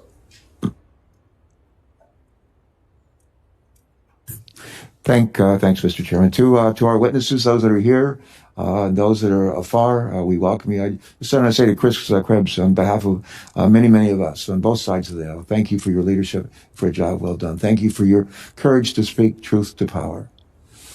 Mr. Chairman and colleagues, President Lincoln once said these words. He said, if given the truth, the people can be depended upon to meet any national crisis. The great point is to bring them the real facts. Those are his words. That's what we in the Navy call the straight skinny. The straight skinny. And with all due respect, the American people have had the facts with respect to the outcome of this election for some time now. The truth, the straight skinny, if you will, is staring us in the face. It may not be what President Trump and his supporters wanted, but Joe Biden and Kamala Harris received more votes than any ticket in American history. That's a success for our democracy. It's something we ought to be celebrating. A success made possible in the middle of an unprecedented pandemic, thanks to ordinary citizens who volunteered as poll workers across the country. Many of them risked their own health to oversee a fair count, while hundreds of thousands of postal workers worked tirelessly to deliver absentee ballots. U.S. Cybersecurity Infrastructure Agency, ably led by Chris Krebs, has called this election the most secure in American history. He's called it that again here today. And throughout this country, courts have flat out rejected claims of elected irregularities. Conservative Trump-appointed judges in state after state have dismissed the Trump campaign's claims, calling them baseless and worse. I'm going to sit in for a moment for the chairman, and I'm going to recognize myself for the next bat of questions. I happen to be next in line, so I'm not actually pulling time here, but I want to be able to recognize myself and be able to do that. When he returns, we'll switch out, and I'll run to vote, and then we'll run back and forth. December 2016, there was a poll that was done on if the American people believed that the Russians interfered and changed our election. At that time, 32% of the people believed that the Russians had influenced the outcome of the election in December of 2016. Based on that belief and what was going on, there was launched a whole series of hearings. Certainly the Russians were trying to interfere in our elections, but we spent millions and millions of dollars investigating it, going through it, ramping up entities like CISA and others to be able to go engage, to be able to make sure we protect our next election. Senator Klobuchar and I worked for years on election security legislation and worked to be able to get that implemented. We did 6 different public hearings on Russian interference just on that one topic to make sure that we were paying attention to it, when it all started with 32% of Americans in December of 2016 believing the Russians had interfered in our election. A few days ago, another poll asked the question, do you believe there was election and voter fraud in the presidential election between Joe Biden and Donald Trump? This December, 46% of the voters in America have said yes. 45% saying no. Interestingly enough, Trump voters say there was fraud, 80%. Biden voters also said 16% that they believe that there was voter fraud. The reason I bring that up is we watched what happened in 2016 and what the American people thought and saw, and so we engaged with hearings, we looked at the issues and determined, do things need to change? Much of the work that's gone on the last several years to be able to get paper ballots into states happened because this Congress engaged on an issue where we saw an obvious problem. And so we distributed federal dollars, assistance, and a constant drumbeat to say these states have got to fix the areas where they don't have paper ballots and we have the potential for problems. That was the question. Is there a potential for a problem? The answer was yes, there's a potential, and we ought to fix that. Now, amazingly, after this election, all kinds of issues have come up and said there are potentials for problem, and everyone seems to be saying, move on. The only reason I can think that that would be different was because the election outcome seemed to be different. And one side is now saying, let's just move on and ignore this. In my state on election night, like 27 other states in the country, by that evening, we were counting votes and all absentee ballots had been received. There was much less opportunity for accusations of fraud because all of our ballots were in. Amazingly enough, a week after the election was completed this November, Oklahomans were listening to other states that were saying things like, we don't know how many more ballots there are left to count. We had been done for a week. We and 27 other states had been completed for a week. That gives opportunities for fraud and questions and problems. That's a reasonable question to ask. It's reasonable to be able to ask if people can drift around and gather ballots from other people and do ballot harvesting, and in some states that's legal, does that provide an opportunity for fraud? I think the obvious answer is yes. The obvious answer is if you mail a ballot to everyone in the state, even if they didn't ask for it, does it provide an opportunity for fraud, especially when the state did not first purge or verify those addresses, and they sent thousands of ballots to people that no longer live there? I've talked to Nevada residents that receive multiple ballots at their home for people that no longer live there. That's a problem. And we should at least admit that's a problem. And for some reason, the other side was very focused on, we've got to fix the potential for problem from 2016. But in 2020, when there's potential for problem and things that have been shown, everyone seems to say, move along. Let's not discuss this. There's a system called the ERIC system that's in place that 30 states cooperate with. It helps them verify if people have moved and they're registered in 2 different states, or if they've moved into your state and they're registered somewhere else. It helps them determine if they're voting in 2 different states. Only 30 states use that. Other states are not. And even of the 30 states that use it, not all of them are actually using it. They literally are on the system, but they're not actually purging their rolls when they know there are people that have moved out of their states and have been informed of that. Just this last year in the ERIC system, they identified 91,000 people that are registered voters that are dead. 91,000 that one system had recognized. There are problems in the system. And in this conversation that I've had with so many people, and I've said, is it a problem that people are voting in 2 states? Is it a problem that people are voting after they're dead? And this is what I hear over and over again. This has been going on for years. So why don't we fix it? Should be the next statement. Instead, the statement seems to be, well, let's just move along. Mr. Bernal, 42,000 people in Nevada voted more than once, according to your work in this. 42,000 people. 1,500 people voted in Nevada that were dead. 19,000 people voted though they did not live in Nevada, and they weren't a college student.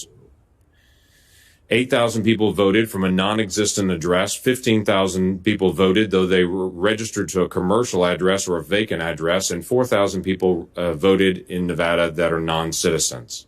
My question to you is, in my state, When someone votes twice, and we do have that occasionally, and about 50 times a year that actually occurs in our state, we prosecute individuals that vote twice.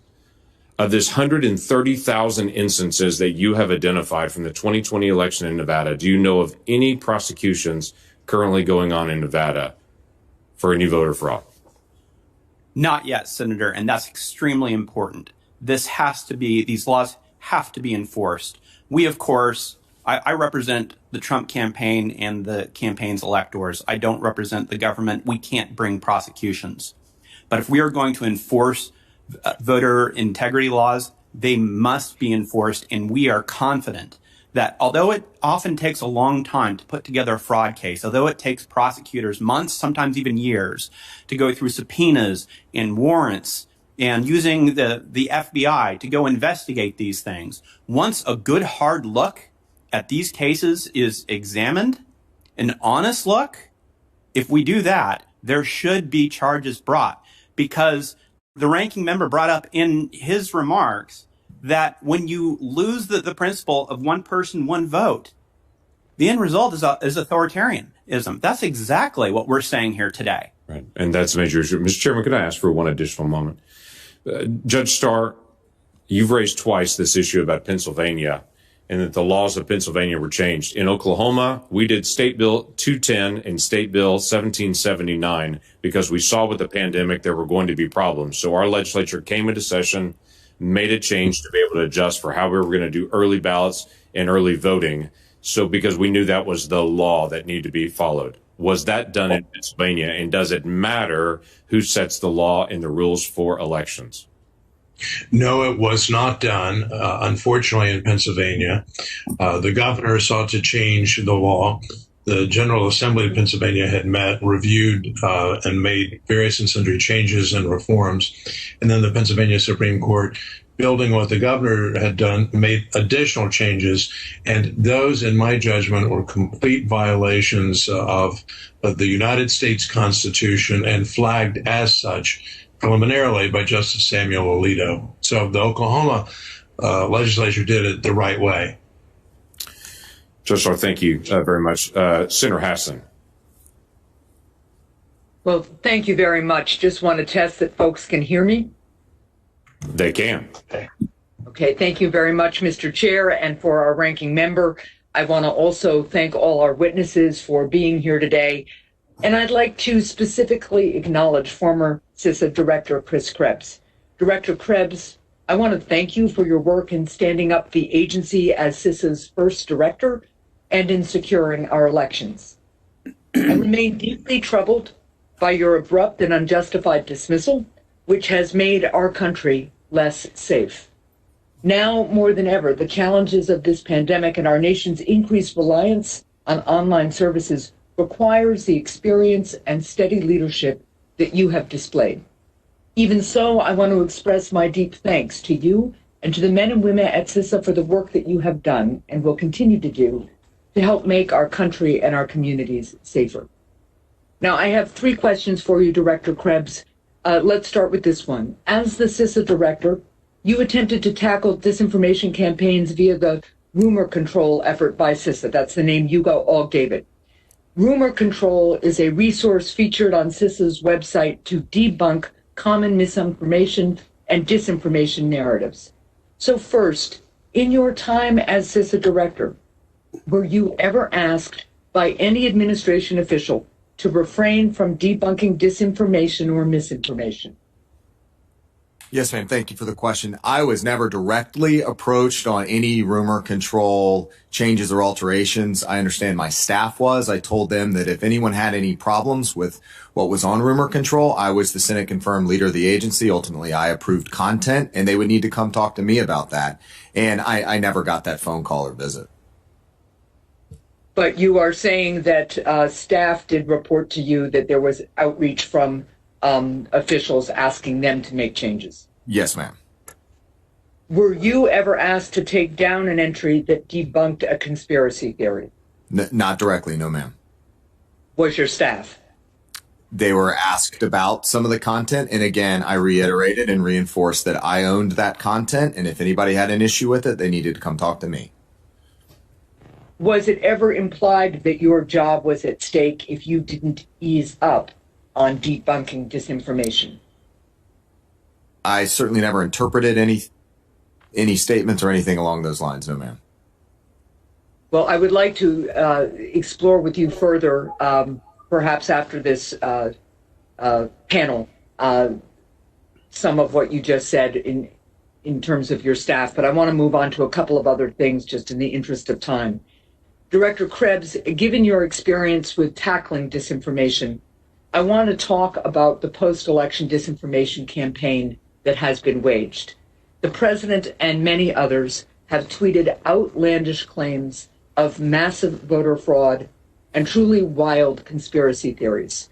However, the president's lawyers won't or don't usually bring these same claims when they go into court. When they do, the judges, often conservative or Republican appointed judges, have dismissed them. Director Krebs, given your experience with disinformation campaigns, why do you think there is such a gulf between rhetoric and reality? What's the goal of this disinformation campaign? I think generally that disinformation now, currently, particularly domestically, is being used to create confusion and drive a certain narrative. But our point with rumor control at CISA was about identifying, initially foreign activities, but it became more of a domestic or even uncertain origin. And it was things, again, like hammer scorecards, some of these claims of malicious algorithms, and they were pretty straightforward to debunk in the early days, but they continue to this day.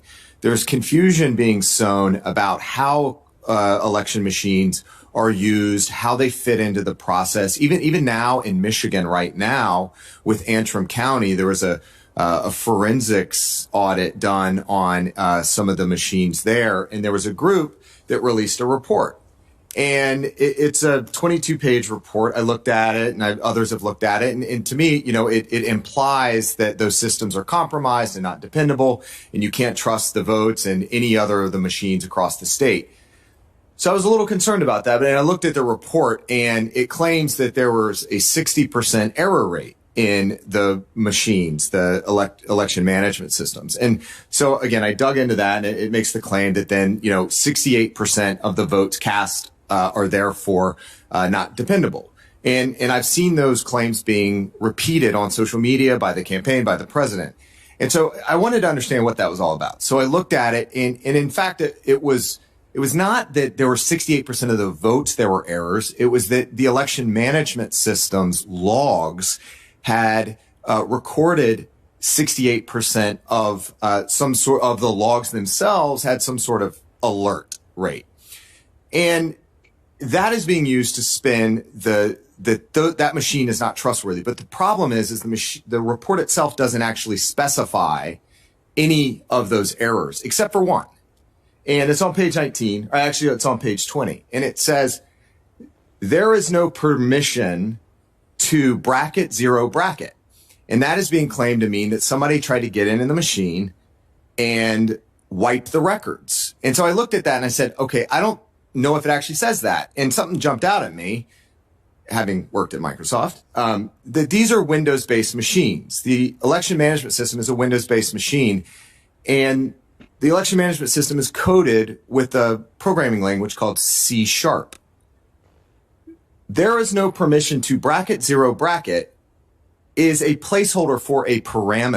So it may be that it's just not good coding, but that certainly doesn't mean that somebody tried to get in there and zero. They misinterpreted the language in what they saw in their forensic audit. And that's just one example. They misinterpret, and Commissioner Palmer, I'm sure, can talk to us about whether there's a HAVA 90-day safe harbor rule, or which of the VVSGs is applicable to those machines and whether that machine. So I'm seeing these reports that are factually inaccurate continue to be promoted. That's what rumor control is all about. That's what I'm continuing to do today based on my experience and understanding and how these systems work. We have to stop this. It's undermining confidence in democracy. Well, I thank you so much for that statement. Mr. Chair, I'll note that a couple of other people have gone a little bit over their time, And I have one more question for Mr. Krebs. Sure, and go with your ahead. indulgence, I'd like to ask it. Sure. Director Krebs, I thank you for that response. I think it's a very important example of the kind of disinformation and spinning that is happening that frankly puts confidence at risk and puts some of our people at risk. You have noted in the past that we have a very diffuse election system that is administered at the local level. At individual polling locations, there are often numerous nonpartisan officials involved in administering a community's voting process. That diffusion of responsibility also makes it extremely unlikely that there would be a single point of failure or fraud that could sway an election. Director Krebs, you have worked with the numerous election officials across state and local governments. Can you speak to how the diffuse nature of our election systems affects the security of our elections? And just also in the interest of time, I want you to comment too. Sadly, some of these nonpartisan officials at the local level have been subjected to harassment and even death threats. So can you speak to the impact of these threats? And do you think the president and his allies have done enough to condemn the threats of violence? I'm not aware of much in terms of condemning the threats of violence, having been a recipient of some of them. I think it's, again, an affront to democracy that the citizens of the United States of America that are responsible for executing this sacred democratic institution of elections are being threatened on a daily basis. I mean, you name it, whether it's emails, whether it's phone calls, whether it's people showing up at your house. This is not America I recognize, and it's got to stop. We need everyone across the leadership ranks to stand up. I think I would appreciate more support from my own party, the Republican Party, to call this stuff out and end it. We got to move on. We have a president-elect in President-elect Biden. We have to move on. These officials that are Republicans, look at Georgia, Brad Raffensperger, Gabriel Sterling, Jeff Duncan. These are Republicans that are putting country over party.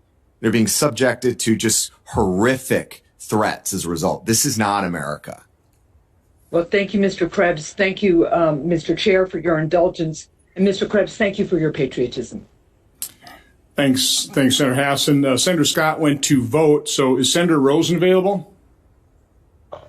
Yes, I'm here. Thank you, Mr. Chairman.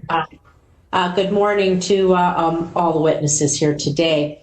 I want to start out by saying, as members of Congress, we take an oath to support and defend the Constitution against all enemies, foreign and domestic. We have a responsibility to our constituents and our nation to defend our democratic process. With that being said, Mr. Krebs, we thank you for your service to our nation and for upholding your oath to defend the Constitution from foreign and domestic threats. Your efforts to protect the integrity of our democratic process help ensure that the 2020 election was the most secure in American history, as certified by the Department of Homeland Security. I'd also publicly like to thank Nevada's election workers, who, despite Mr. Bunnell's comments in the media and here today, worked long hours to ensure that Nevada's elections were free, fair, and secure. Both our Republican Secretary of State and our Democratic Attorney General have stated there is no evidence of widespread voter fraud that occurred in Nevada, and our highest court has said the same, and I will not give this false narrative about my state any more attention than it has already unfortunately received. However, we do know that foreign adversaries like Russia have peddled false narratives. September 3rd, the Department of Homeland Security warned that Russia has been spreading disinformation about the integrity of U.S. elections since March. This evidence is alarming. According to Althea Group, ahead of the election, Russian media sources like RT and Sputnik were already pushing the narrative that the U.S. would not conduct free and fair elections. Last month, the Election Integrity Partnership found that social media accounts tied to Russian Internet Research Agency amplified claims of election fraud leading up to the 2020 election. Mr. Krebs, to reiterate, were there any election systems successfully hacked by foreign adversaries in the 2020 election? Ma'am, having been on the job now for 5 weeks or so, based on what I understood when I left, I'm not aware of any voting machine involved in the casting or counting of votes in this election or the certification process that was accessed by a foreign adversary.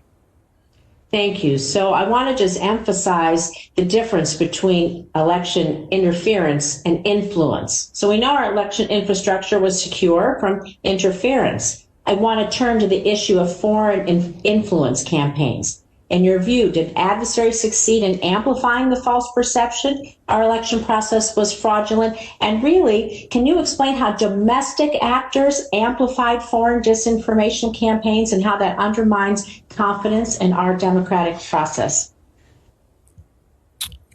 So I think what we saw, I believe, is October 22nd. We did see some Iranian efforts. I've talked about this before, where there were some emails that popped up on that day claiming to be purportedly from at least the Proud Boys that were talking about, sent specifically to Democratic voters. It said, you need to change your registration and vote for President Trump. If you don't, we will find you and take care of business, I guess. The issue there is that ballot secrecy is the law in all 50 states. And so we identified that issue. We isolated it. And then put up a rumor control debunker.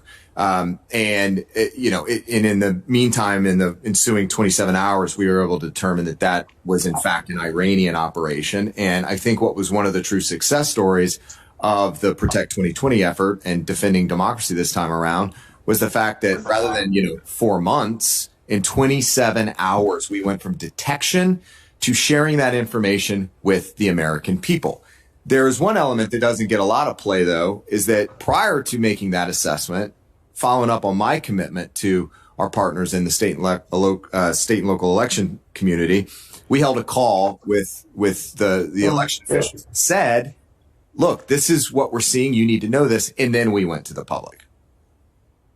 Mr. Krebs, I just have about 2.5 minutes left. So I would like to yield the rest of my time to you, because you did take an oath to uphold the Constitution when you were sworn in as director of CISA. And so I want you to address anything that you feel we haven't already asked today and give you an opportunity to speak in the last 2.5 minutes, please. Thank you for that courtesy. Look, I could not be more proud of my team at CISA for the work they did, not just protecting the 2020 election, but in getting through the last 9 months of all the stresses that COVID placed on the workforce and coming to work each day, whether they're sitting at home, out in the field, or the limited folks that came into the office. So that's point one. Point two was I firmly believe that this Protect 2020 effort, working with our partners in the federal government, whether it was in the intelligence community or the Department of Defense, was the single best representation of a unified government effort. Everybody got it. There were no turf wars. There was no parochialism. Everybody was on the same page. So we were defending democracy. The last thing I'll say is that the real heroes here are the state and local election workers out there across the country, the hundreds of thousands of election workers that risk their lives. And that's not a joke, right? There's a global pandemic. There's COVID spreading across the country. They went to work so that you and I could go vote and cast our decision here, contribute to this process.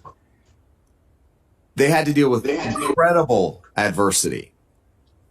And then at the end of it, risking their lives, they get death threats for doing their jobs, for standing up, speaking truth to power, putting country over party. That's got to end. We're going to have to move past this somehow. I've said before that democracy, we survived this, I think. It was strong enough to survive, but democracy in general is fragile. It requires commitment, follow through on both sides. If a party fails to participate in the process and instead undermines the process, we risk losing that democracy. We have to come back together as a country. Again, I thank you for being here. I thank you for you and your teams around the country for keeping us safe and working so hard in this past election. Thank you. Thank you, Senator Rosen. Senator Scott is not back yet. Senator Portman, are you on WebEx?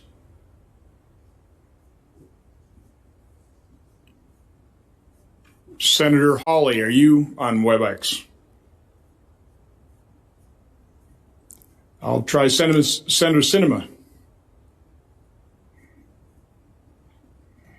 Well, then I'll pick up the slack.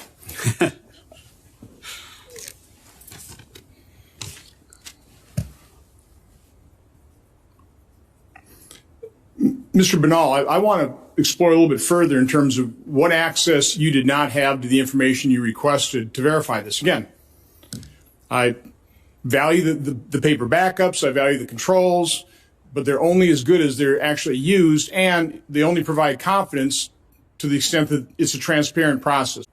Thank you, Mr. Chairman. The very sad fact is that we were denied access to almost anything meaningful that would allow us to verify. Can you be specific? Absolutely, Senator. Let's talk about the paper backups on the electronic machines. We were denied any access to those except for from one machine in the entire state of Nevada. We were denied that access. That I wish I could have quoted Mr. Krebs when we were fighting our discovery fights at the in Nevada, saying how important it was to get access to these. We couldn't see any paper backups, and on top of that, the printers on the machine were malfunctioning at such a high rate. We doubt that the paper backups were actually giving us anything of use anyhow. So these paper backups that are supposed to provide such transparency, we couldn't use them. We couldn't see them. We couldn't use they provided us zero transparency at all, except in one machine in the entire state of Nevada. Another example is the fact that we were denied any meaningful discovery in the case in order to go and examine the full extent of the voter fraud. For instance, even when we were able to subpoena the records that led us to discover those 4,000 non-citizens who voted, we couldn't put that into evidence because we didn't get them until the end of the discovery period. And then the court said, well, at that point, it's too late. Our discovery period was essentially 3 days. And we were denied any meaningful opportunity to even use in our case the information that we got. And the court didn't even consider those things, unfortunately. We were denied, we tried to be able to understand the code of these machines, to be able to find out, for instance, as the chairman pointed out, whether machines were hooked up to the internet, whether any of that happened, be able to do a forensic review. We brought forensic experts all the way to Nevada, people that could have discovered this information, people that could have told us what happened with these machines, and we weren't allowed near them. We weren't allowed any forensic audit of it. Nothing that could have given us any transparency, because transparency is not political. That's what we've talked about here. That's what we were denied in Nevada, is any attempt to actually find out what happened. Here's the troubling thing, is one of the reasons that they said that we couldn't get transparency on this machine is because they're proprietary. The information, the coding was proprietary. But we're talking about the countings of votes for the office of President of the United States, and they're not going to let us see the code for how they actually coded the votes? You got to pick one. It's either open source, and we exactly know the way that these machines are counting the votes, or you have to go back to a verifiable system to make sure that the results that are being reported are the results that we get from actual voters, because that is where democracy breaks down. That is really the fear that we have of losing democracy, is when it's not the people's votes that are being counted, but fraud that's being counted. And we can't just pretend that the emperor has any clothes if he doesn't. We can't pretend that we have a clean election when there's evidence to the contrary. And the way that we get that is through transparency. And we were denied that in Nevada at every single turn. We had a clerk who, a registrar of voters, who literally dodged our subpoenas. We had the holiday weekend over Thanksgiving in order to serve subpoenas. They locked the doors of the offices. He locked himself in his house. He refused to accept a subpoena. That same registrar of voters, we have a whistleblower that says he was wearing a Biden-Harris pen to inspect voter sites. This isn't something where we're trying to say that we have to make sure that it's nonpartisan, that we have to make sure that there's transparency. And you can't deny transparency at every turn, Mr. Chairman. Mr. Krebs, real quick, mindful that, again, all this testimony is under oath. So what you heard from Mr. Bernal is testimony under oath. Does that trouble you? And in your assessment, this is the most secure election. Again, I'm all for paper backups. I'm all for those controls. I think if used, it works. We have a system of advocacy in terms of a legal system. You advocate for one side. It's a combative system, but both sides have to have information. Does that trouble you in terms of lack of transparency that Mr. Bernal is testifying to under oath? I think a couple things here. One is that in Commissioner Palmer's opening statement, he talked about the certification process, the voluntary voting systems guides, the certifications that happen at the state level, the logic and accuracy testing of these machines, the parallel testing that happens the day of or during the election process, the sampling and forensic audits. We saw Georgia do that with a number of their machines to ensure that the hashes match what they expected. I do think that yes, we need to make sure that working with these vendors that we have the appropriate insight and transparency into the process. Certainly, I think we need to have a conversation on what the appropriate auditing process looks like. I have seen some auditing that is not necessarily up to snuff, so we need to explore that a little bit more fully. But again, if you've got, we're talking about paper backups, but we're also talking about paper ballots. But again, only if they have. He's just said they didn't have access to ballots. Again, I'm not. Again, all I'm asking, does that trouble you that there wasn't that kind of a transparency, or are you challenging his testimony? Oh, of course not. So again, this system is, we only have confidence in it if it's completely transparent and somebody who's challenging results has access to the information. The paper ballot backup can have their forensic experts take a look at the computer systems, and that wasn't afforded. I'm just asking, does that concern you? I think that there are multiple controls in place throughout the system. If there's a legal mechanism at the back end that allows for independent third-party auditing. But that's the problem. The legal system didn't allow for the transparency. Okay, you can talk about all these controls up front, but then in the end, where there are affidavits signed and people are making charges, when you can't obtain the evidence to actually try it in court, and your evidence is denied in court, do you understand how that frustrates people? And that's the problem. That's why there's suspicions, because this was not, in so many cases that we've heard about, a transparent process. But with that, I'll turn to Senator Scott. Thank you, Chairman Johnson. And I want to thank Chairman Johnson for taking all the heat for hosting a hearing like this. I think it's the right thing to do to get people to feel comfortable that our elections are free and fair. And if this one wasn't, that the next one will be. This is 2 years ago I got elected. I won election night by 54,000 votes. And Chuck Schumer sent a lawyer down and basically said, I don't care what the votes are, we're going to win through the courts. And we went through unbelievable number of lawsuits. We had, I think, something like 1,000 lawyers working with us. We went through 2 recounts, and he didn't care what the votes are. Chuck Schumer's goal was to win, and his lawyer was just to win through the courts. It didn't matter what the votes are. It didn't let me come to orientation. And so when I watch this stuff now, I did not remember one Democrat in this entire country say, that's not right. You shouldn't be doing it that way. They were all in on this, and nobody complained. So we've got to figure out how to do this where people feel comfortable. I can tell you, I live in Naples, Florida. Every time I go out, people come up to me and they're frustrated with the unfairness of the system. Now, of course, these are people that wanted Trump to win. They think that he lost unfairly, but they're mad. They're mad that because they hear about what happened in Wisconsin, they hear about what happened in other states, and then they're furious that they think the whole system's rigged. So one thing I did is in September, I put out a bill called the voter ID. We do absentee ballots, and it actually works in Florida. You have to be a registered voter. Your signatures have to match. You have to get your vote in, ask for your vote early. You have to get your vote in on time. It's your problem if you don't. It's not somebody else's. You don't get to vote after the fact. Your vote doesn't get to come in after the fact and somebody count it. Although 2 years ago, the Democrat lawyer tried to do that. And we know that we get the votes out on time. We did it this time. So it seems to me that if we want people to feel comfortable in this country that these elections are fair, you have to show your ID. You can't be doing same day registration, because how can you tell if somebody is legal, illegal? How would you know? Do they live in that state? How would you know?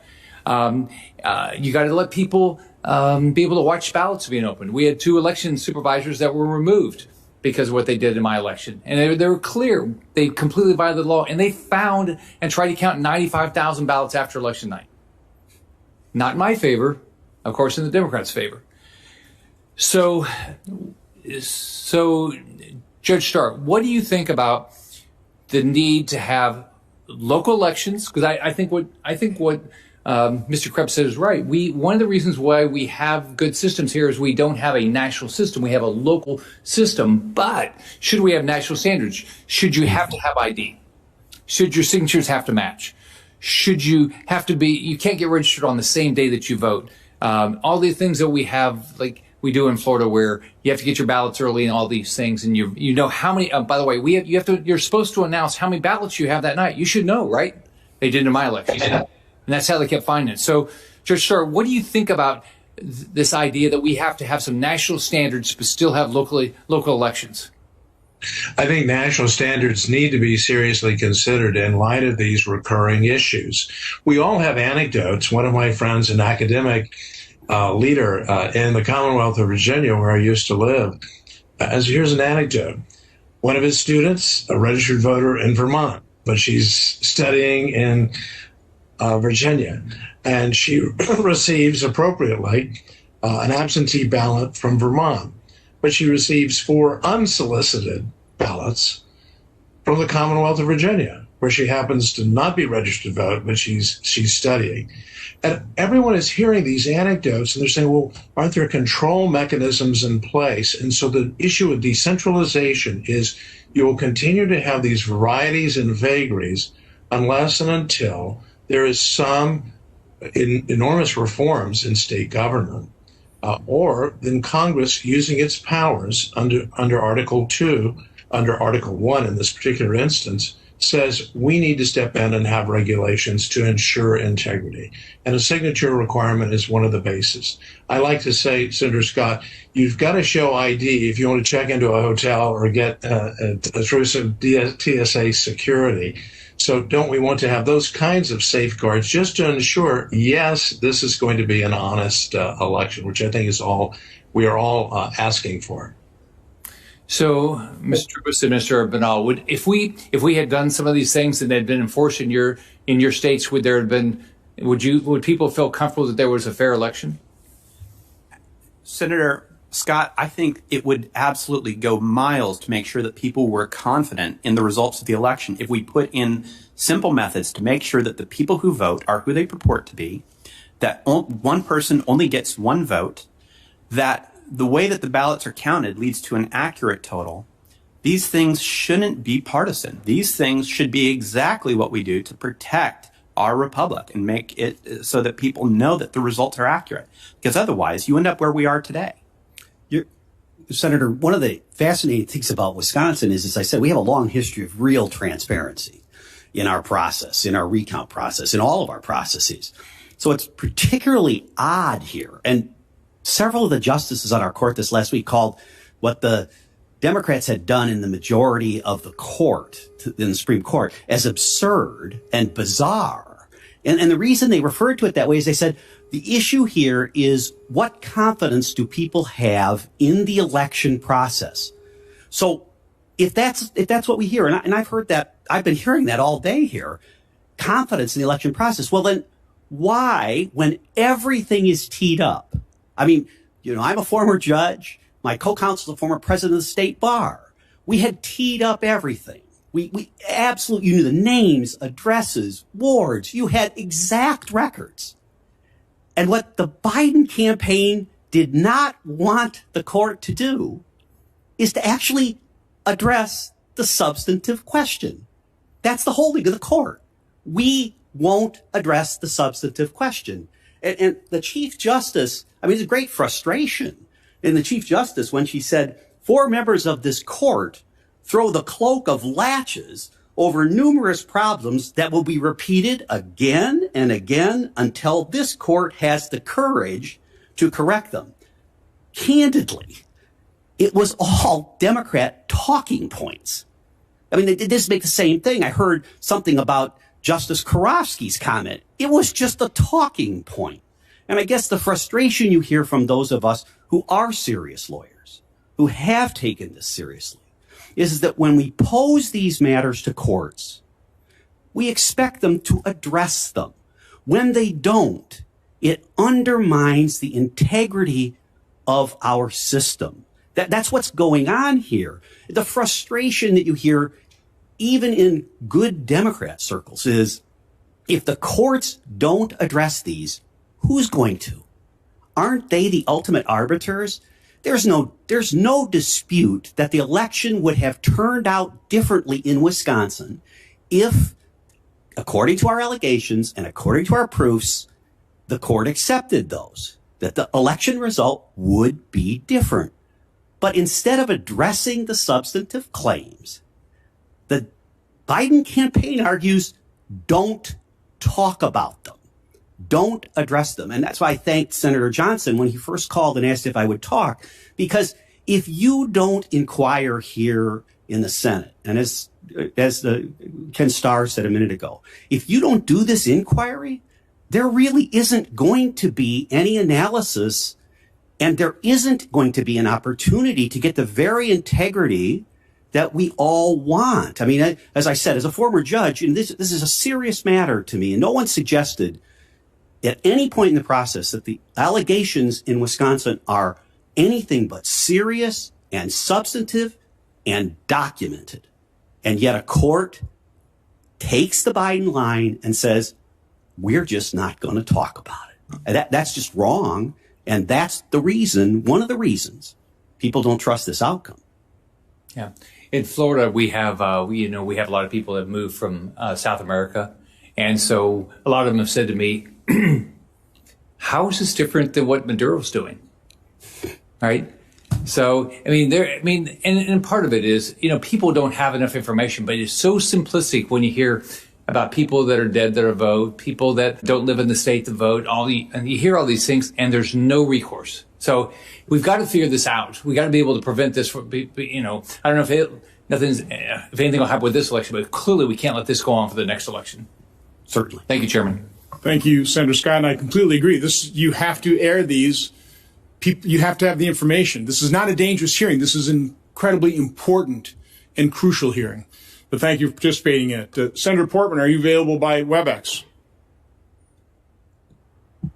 I am, Mr. Chairman. Thank you. I've been moving around the Capitol as we've had to vote, but I was at the hearing earlier, and I appreciate the witnesses, all the information we've received. And, as I look at this issue and even watch some of the back and forth today between our colleagues, it seems to me that pulling this out of politics a little bit and having a bipartisan group that is more independent look at the issue is a good idea, in part because most of us don't believe that this ought to be something that the federal government usurps from the states. In fact, we believe that the Constitution got it right and that, generally speaking, it's better to have the states handle this. But there are obviously many disparities between how the states do it. So there was discussion earlier, I think it was of the Carter-Baker Commission. I would ask you, Mr. Starr, is this time for us to establish a commission? I've been involved in some of these commissions. I've been a commissioner and co-chaired some that have worked, some that haven't worked. But often they can be quite effective at sort of taking the partisan poison out of an issue and addressing it in a very straightforward way. If you had a distinguished Democrat and a distinguished Republican and commissioners who are dedicated to increasing the confidence in our elections, do you think now is the time for us to establish such a commission that could report with plenty of time before the next midterm election and help to give the states a sense of direction and perhaps even a template of best practices? The short answer is yes. In light of the acrimony and the division with respect to the 2000 election, bringing together Jimmy Carter and former Secretary of State Baker was, I think, very efficacious. They made thoughtful recommendations, but they bring attention and shed light on what the issues are. And so, yes, I think taking it out of what is clearly continuing to be a highly bitter and acrimonious discussion, and to say to the American people, we're going to take a look at this, and we're going to try to, in fact, improve in the great spirit of reform. We want honest elections. Abraham Lincoln, the subject of the fraudulent mail-in campaign. Let's not lose sight, even though I'm thankful that foreign interference and so forth, and I very much admire Mr. Krebs and all that. But we're really talking about down in the boiler room, so to speak, of American elections. And that's where I think these reforms need to be, and safeguards need to be in place. Well, thank you for that. And I'm looking forward to working with one of my Democratic colleagues to try to promote this idea. We've had some discussions of it already. And I think, again, today, what we've heard is indicative of the degree of intensity on this issue and the need for free and fair elections. I think everybody agrees with secure elections, absolutely. And you mentioned Mr. Krebs. Chris, thank you for your service at CISA. I agree with what was said earlier about the fact that during your time there, you were instrumental in building up our defenses on the cybersecurity side. Particularly, thank you for working with Ohio Secretary of State Frank LaRose so well. Frank LaRose and you, I think, we're able to provide some examples for other states, as I understand it. You can speak to that. But we have in every county in Ohio the so-called Albert Intrusion Detection Monitoring hardware, which is designed to detect suspicious cyber activity. Can you comment briefly on the benefits of using this kind of detection and monitoring hardware and how it worked? Yes, sir. First off, I want to thank you for actually just the state of Ohio. For some reason, in my senior staff in my front office, two of my top 3 advisors happen to be from Ohio. So you're doing something right there. The Albert systems are intrusion detection. I'm going to put on my mask after you said that, since Harper had his Ohio mask on earlier.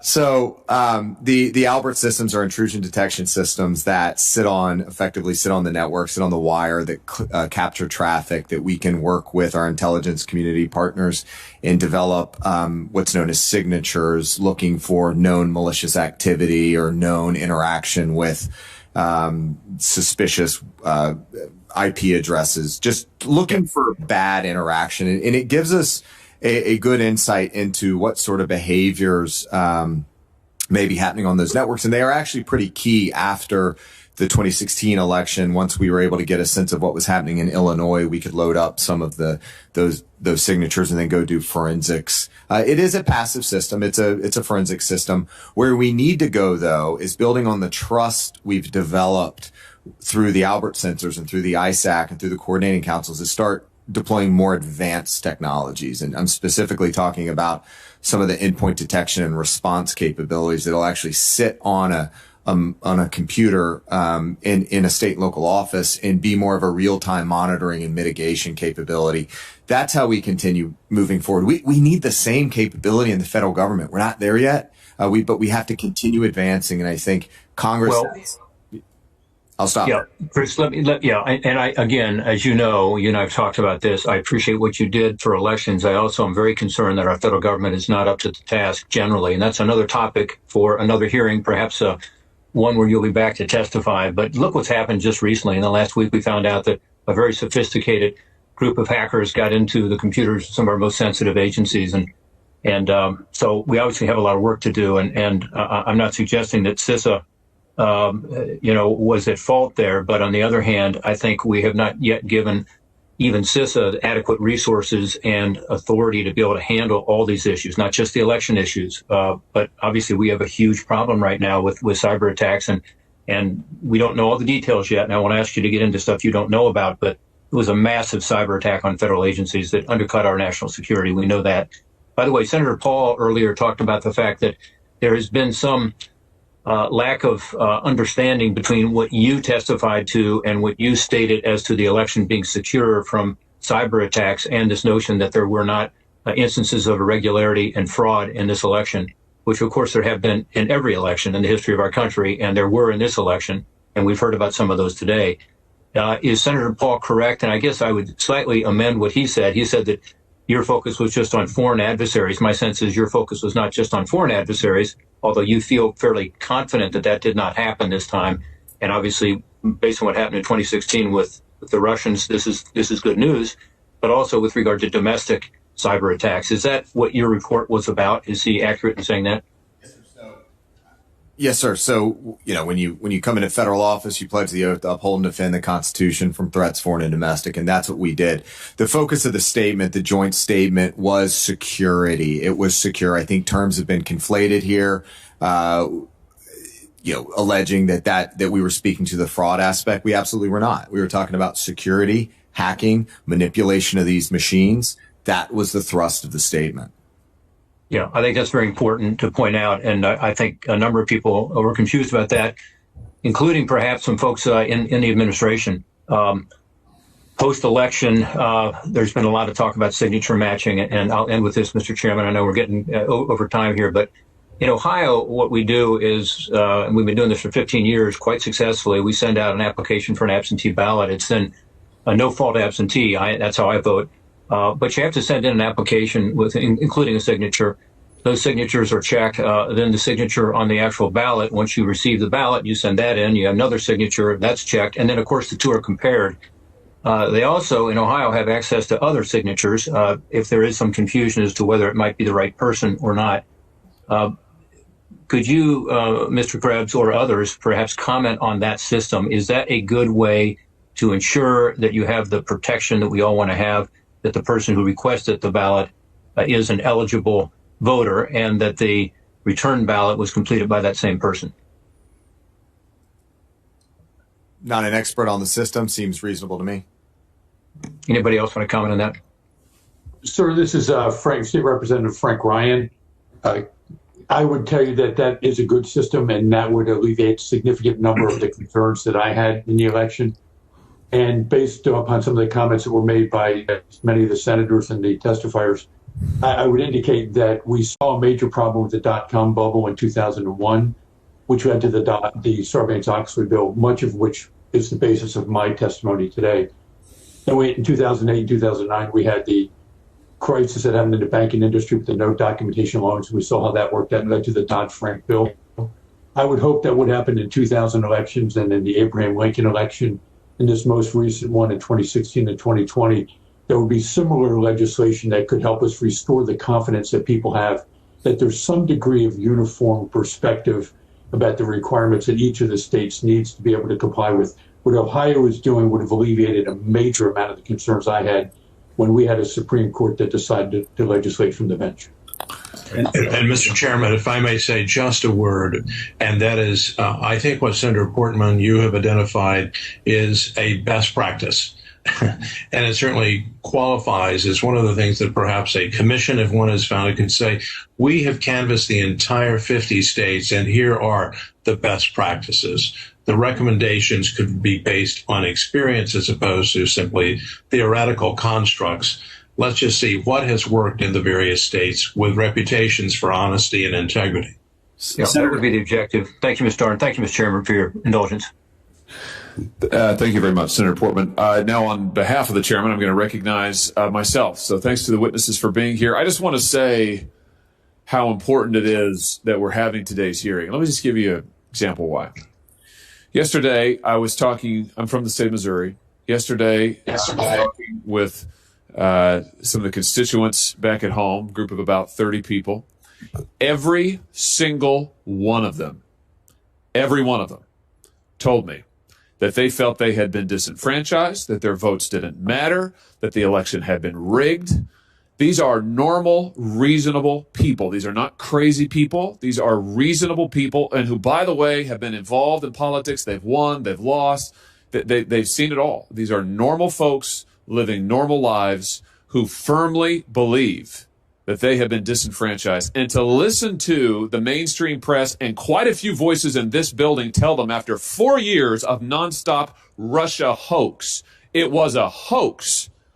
It was based on, the whole Russia nonsense was based on, we now know, lies from a Russian spy. The Steele dossier was based on a Russian spy. After 4 years of that, being told that the last election was fake and that Donald Trump wasn't really elected and that Russia intervened. After 4 years of that, now these same people are told, you just sit down and shut up. If you have any concerns about election integrity, you're a nutcase. You should shut up. Well, I tell you what, 74 million Americans are not going to shut up, and telling them that their views don't matter and that their concerns don't matter and they should just be quiet is not a recipe for success in this country. It's not a recipe for the unity that I hear now the other side is suddenly so interested in after years of trying to delegitimize President Donald Trump. So suffice it to say, I'm not too keen on lectures about how Missourians and others who voted for President Trump and now have some concerns about fraud, about integrity, about compliance with the law should just be quiet and that they are somehow not patriotic if they raise these questions. I mean, it's absolutely unbelievable. Let me talk about the First Amendment. Judge Starr, I want to begin with you, because I know that you have spent much of your life as a litigator defending the First Amendment. Have you ever seen anything like we saw in the closing days of the election when you had the biggest corporations in the history of this country, the most powerful corporations in the world, Facebook, Twitter, working with the Democrat campaign to suppress legitimate reporting on Hunter Biden, who we now know is under federal investigation for criminal wire fraud, tax evasion, other things? Have you ever seen anything in your career like that, Judge Starr, where we have these giant corporate conglomerates censoring and suppressing news directly bearing on an election weeks beforehand and doing it apparently in conjunction with one of the major political parties? Have you ever seen anything like that? No, I think we live in a new age, and we need to go back to great lessons from constitutional law, as you well know, Senator Hawley, and Justice William Brennan, an icon of the Warren Court, saying that our democracy is based upon robust and uninhibited debate. And Justice Oliver Wendell Holmes saying, let's test things in the marketplace of ideas. You can't test places, ideas and theories unless you allow the marketplace of information and communication to flourish.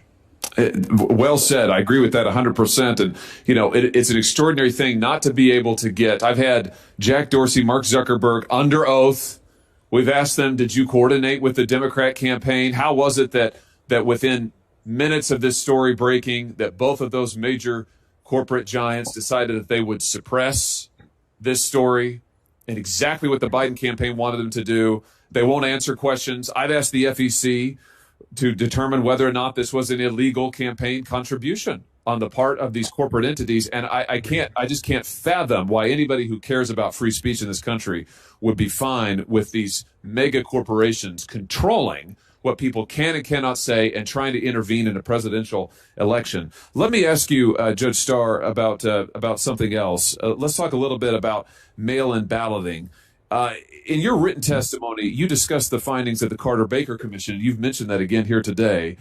That commission commented on the use of mail-in ballots after the 2000 election. Can you tell us a little bit about that commission's finding on mail-in ballots, as you recall it, and talk about some of the warnings that commission put into place? Yes, the commission was referring to absentee ballots, but of course, in light of what has happened in this presidential election, we're now talking about the unprecedented use of mail-in ballots. And their concern and their warning of former President Carter and Secretary of State Baker is that this is a mechanism or a platform for fraud and abuse. Be careful about it. Have safeguards in place. And I think that's at the bottom what some of these concerns are. How did dead people vote, accepting that allegation from Nevada? It is because of inadequate safeguards. The dead person didn't walk into the into the voting booth and vote. Someone voted for him or her. We have to have those safeguards in place. And that's what the commission was saying and issuing that fervent warning that it may get worse in a deeply divided country. In 26 states, as I understand it, when it comes to mail-in voting, Judge, 26 states now in this country allow third-party ballot harvesting of mail-in votes. That's where you can pay a third party to go distribute the ballots. And you can't do this in my home state of Missouri because we have control similar to those in Ohio that Senator Portman was talking about. But in other states, 26 states, you can pay a third party to go distribute the ballots. You can pay a third party to pick up the ballots. There's no chain of custody there. There's no verification. This seems to me an invitation to fraud and abuse. I've introduced legislation to end third-party ballot harvesting nationwide, to make it illegal nationwide. Would you agree, Judge Starr, that looking at something like third-party ballot harvesting is a common sense approach? By the way, some House Democrats even have endorsed this approach. Would you agree with me that that's a common sense place to start when we think about preventing fraud and addressing it in our elections? Yes, because the opportunity for fraud and abuse is so rife and omnipresent with that kind of, if I may now call it that, worst practice. So many states have best practices. We heard from Senator Portman about Ohio. Other states have these safeguards in place. Let's put safeguards in place, but one of them is let's eliminate practices that are so prone to fraud and abuse. And I think that's just the very beginning of what we should do. We should also make sure that poll watchers from both parties can be present at all times, that there are eyes on ballots, cameras on ballots at all times, that there's signature verification requirements that are mandatory, that there's mandatory reporting requirements about where we are in the count, where the states are, so the states can't go dark for days at a time. All of this stuff ought to be common sense. There is no reason we should just shrug our shoulders and say, well, fraud happens all the time. No big deal. It is a big deal. It's a very big deal. And for millions and millions of Americans in this election, it's a very, very big deal. Thank you, Mr. Chairman.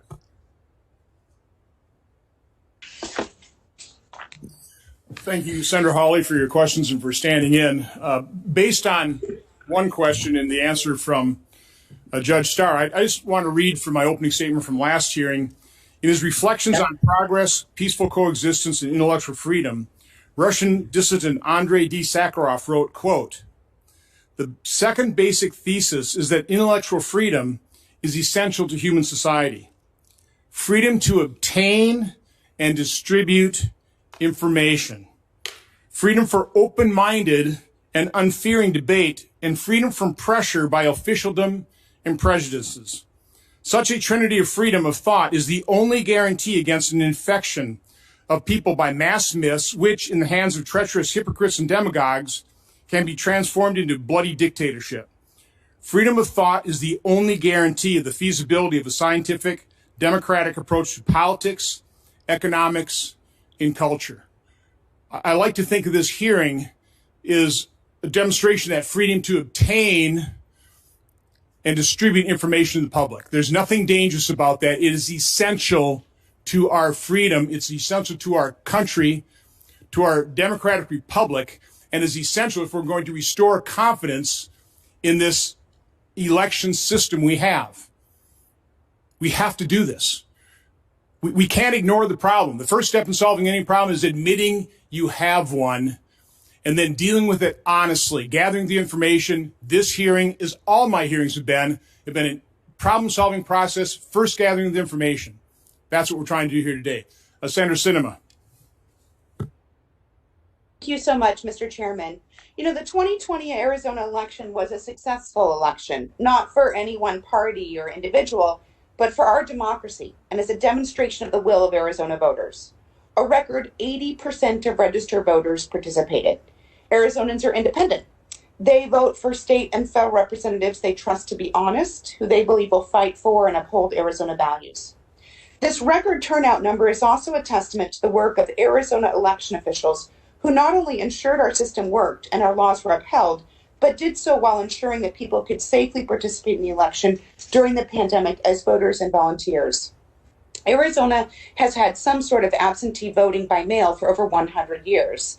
In 1992, the Arizona legislature and governor, in bipartisan fashion, made it easier for Arizonans to vote by mail by no longer requiring a reason to participate. Our vote by mail system has a number of safeguards to ensure safe elections. Ballots are mailed out 28 days prior to the election, and each ballot has a tracking mechanism. We use tamper-resistant envelopes, and ballot drop boxes have specific security requirements. Election staff are trained to authenticate signatures, and a voter is contacted if the signature cannot be verified. Arizona also has severe criminal penalties for ballot tampering or for throwing out someone's ballot. In 2018, when I was elected to the United States Senate, nearly 80% of Arizona voters voted early, most of them by mail. In 2020, that increased to 88%. That's 2.9 million votes moving through the postal system in Arizona. Arizona's postal workers put in long hours, many working 65 hours a week for weeks on end, to ensure that ballots got to voters and were returned by state deadlines so they could be counted. Even though many postal facilities in Arizona are short-staffed right now, these essential workers didn't shy away from the challenge or the need to protect our democracy. Arizonans know it takes time to count our votes and determine election winners. When I was elected to the Senate, I was declared the winner 6 days, but it took 12 days to finish counting the votes. Now, that's not an indication of fraud. It shows that election officials are following the law and counting all the votes. That's how elections have worked in Arizona since our state adopted widespread mail-in voting. And it's how things worked in Arizona again in 2020. Our elections this year produced bipartisan results, where members of both parties won elections. Arizona's statewide elected officials from both parties have also confirmed that our election was fair, just, and without fraud. Katie Hobbs, Arizona's Democratic Secretary of State, on December 9th said this about our election. This election is one for the record books for a number of reasons. Participation was at a historic high, as was interest in the inner workings of this civic process, which is the kind of scrutiny that pushes the process to be better. I have full confidence in this election. That confidence has been affirmed by the courts. On November 20th, Clint Hickman, the chairman of the Maricopa County Board of Supervisors, a Republican, said, "No matter how you voted, this election was administered with integrity, transparency, and most importantly, in accordance with Arizona state laws." And on December 4th, the Republican Speaker of the Arizona State House, Rusty Bowers, rejected calls for the state legislature to change the result of Arizona's election. Here's his quote. "As a conservative Republican, I don't like the results of the presidential election. I voted for President Trump and I worked hard to re-elect him. But I cannot and will not entertain a suggestion that we violate current law to change the outcome of a certified election. I and my fellow legislators swore an oath to support the U.S. Constitution and the Constitution and laws of the state of Arizona. It would violate that oath, the basic principles of Republican government, and the rule of law if we attempted to nullify the people's vote based on unsupported theories of fraud.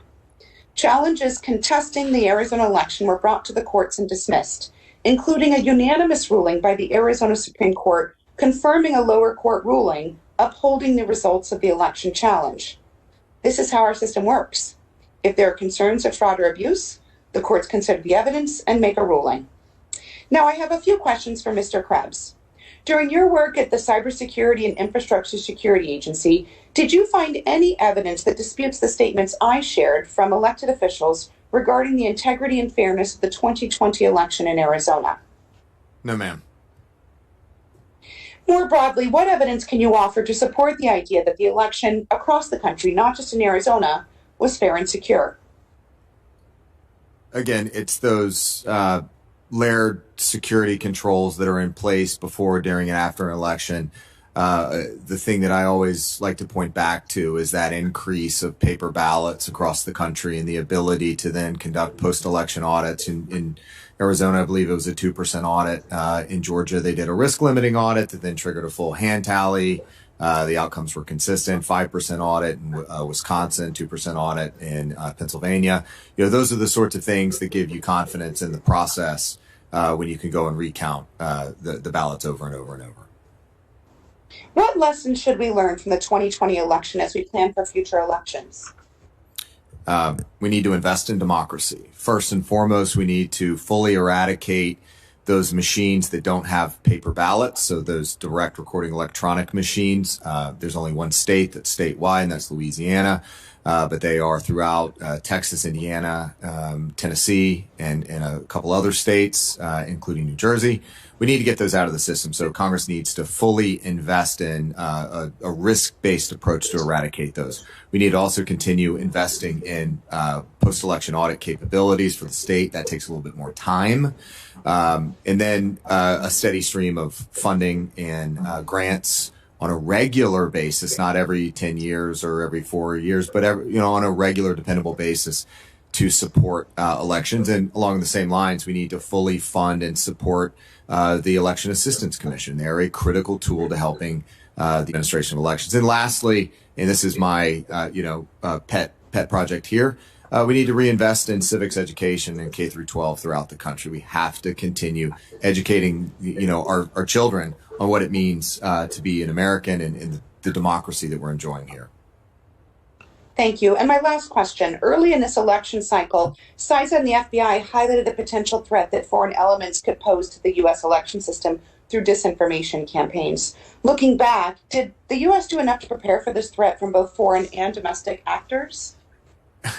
Ma'am, we had the distinct advantage this time around of having about 3.5 to 4 years to prepare for this election. And that's in comparison to the prior administration. They only had about 4 months. We had 4 years. I know my team, we took every moment of the day to think through any number of scenarios. I've talked about it often that I was paranoid, that we were looking for every angle that we possibly could. And I think that ultimately benefited us from a preparation perspective when it came around, and that we had a full range of scenarios we'd worked through that we'd improve security at the state level. But ultimately, it came down to those perception hacks. It came down to disinformation. And I think rumor control was an incredibly valuable tool that we need to think about from a government-wide perspective. How rumor control, I've said rumor control as a service. How can we use rumor control to help ensure counter disinformation on the vaccine for COVID as it rolls out? Those are the sorts of things we need to be thinking about. Thank you. Mr. Chairman, I overextended my time. I yield back and thank you for your indulgence. Well, thank you, Senator Sinema, for participating. I do want to just warn Mr. Palmer and Mr. Ryan, first of all, apologize for not having maybe any questions directed your way. I will, at the tail end of this, have another quick round of questions here. Senator Peters has some. But I will ask you a couple questions. Then what I will tell all the witnesses as a final summary, this actually got from this technique from Senator Carper, is we'll give you each an opportunity to make kind of a final statement, things that either you weren't asked that you wanted to be asked about, or something that you just think needs to be said during this hearing. So we'll do that, but I'll first turn it over to Senator Peters for some extra questions. Thank you, Mr. Chairman. A question for Mr. Krebs. As you know, you and I have spoken about the rise of domestic extremist violence in the country and how we need to be conscious of that rise. And in August, the FBI and Department of Homeland Security memos reportedly warned of threats by domestic extremists to election-related targets in the run-up to the 2020 election. Unfortunately and sadly, these warnings seem to have been well warranted. Since President Trump's false claims of widespread voter fraud, local election officials across the nation have faced harassment. Some of them have faced death threats against themselves and their families. In Michigan, our Secretary of State had protesters surround her home while she was decorating it with her young child to get ready for Christmas. According to local law enforcement, many of those folks were armed.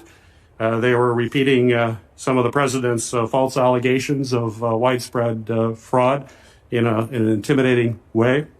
And after speaking out defending the integrity of the 2020 election, it's my understanding that you and your family also faced threats. In fact, it required us to take some and make some arrangements for your security to be here today to testify in person.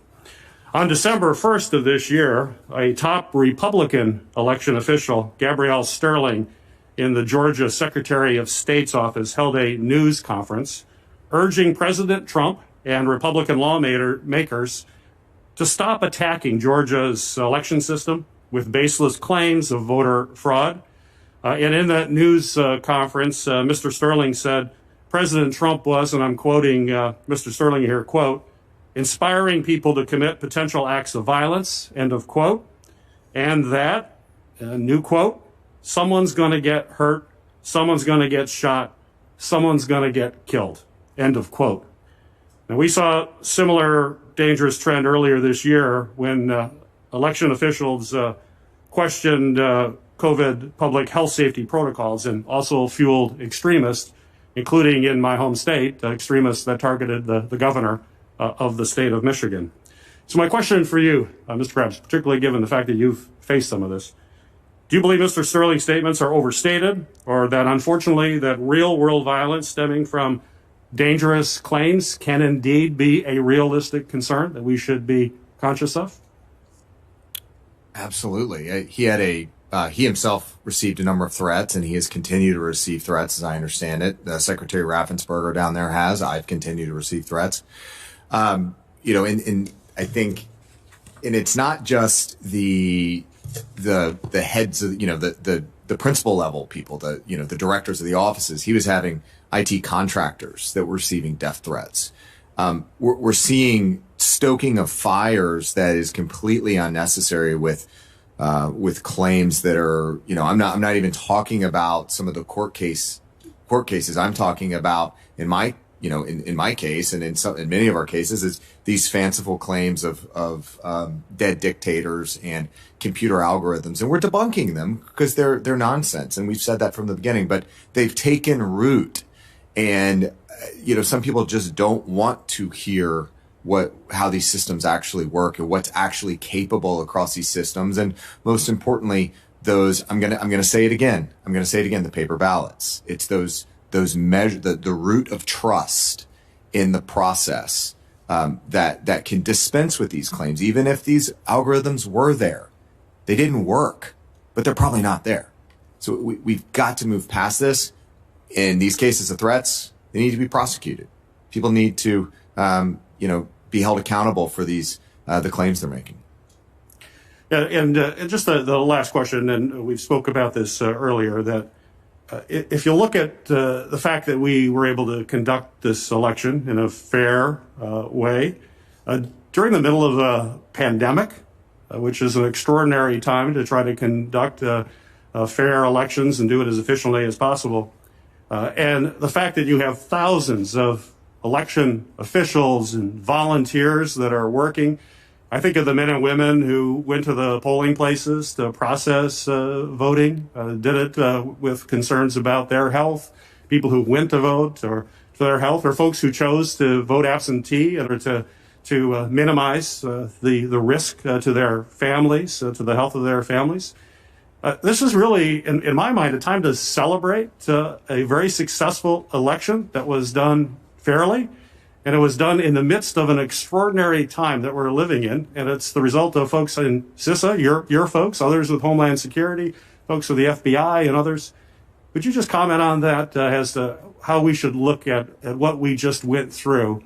And that doesn't mean that we shouldn't be looking at ways to improve the system, to make sure that we minimize clerical errors, to make sure that if there are isolated incidents of fraud that they're dealt with and they're caught.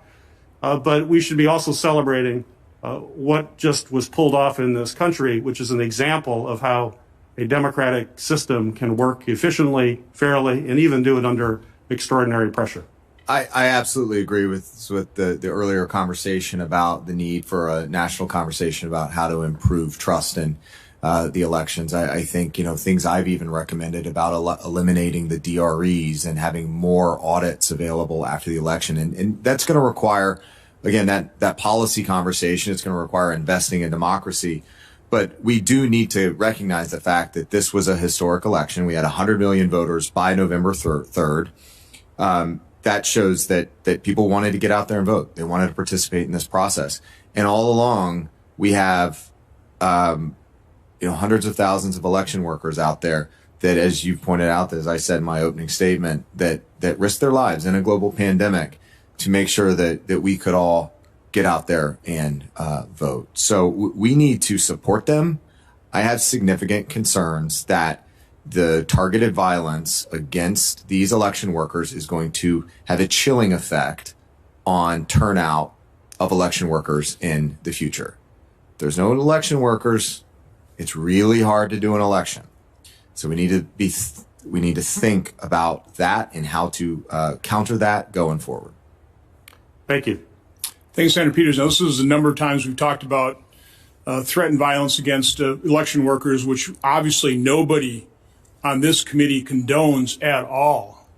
At all. I certainly hope there's not an inference in all this discussion that this hearing is going to spawn some of that. Anybody listening to this hearing, do not engage in that. Okay? I wish Senator Paul were actually here to talk about his scrape with threats and violence in the political realm. They're in a terrible position in this country where you have this level of threat across the political spectrum. Nobody should condone it. Certainly not this committee, certainly not this chairman. But that's what I think this hearing is about, is to provide the information, talk honestly about it. Take a look at allegations. If they can be explained, take them off the table. There's plenty that as we were doing our preparation for this hearing, we were able to take off the table. But that's what this is about. This is about information, obtaining it, the freedom to obtain it and disseminate it. Information. I would say the main thing of this hearing is the fact that we need to have confidence in the integrity of our election. And we have to recognize the reality that right now, and quite honestly for the last 4 years, that hasn't existed. 2016, illegitimate result, resistant. You remember the famous tweet by Mark Zaid. I can't remember that off the top of my head, but something like, coups begun, impeachment will follow. That's what we've been living with 4 years. Different election, different result, different side.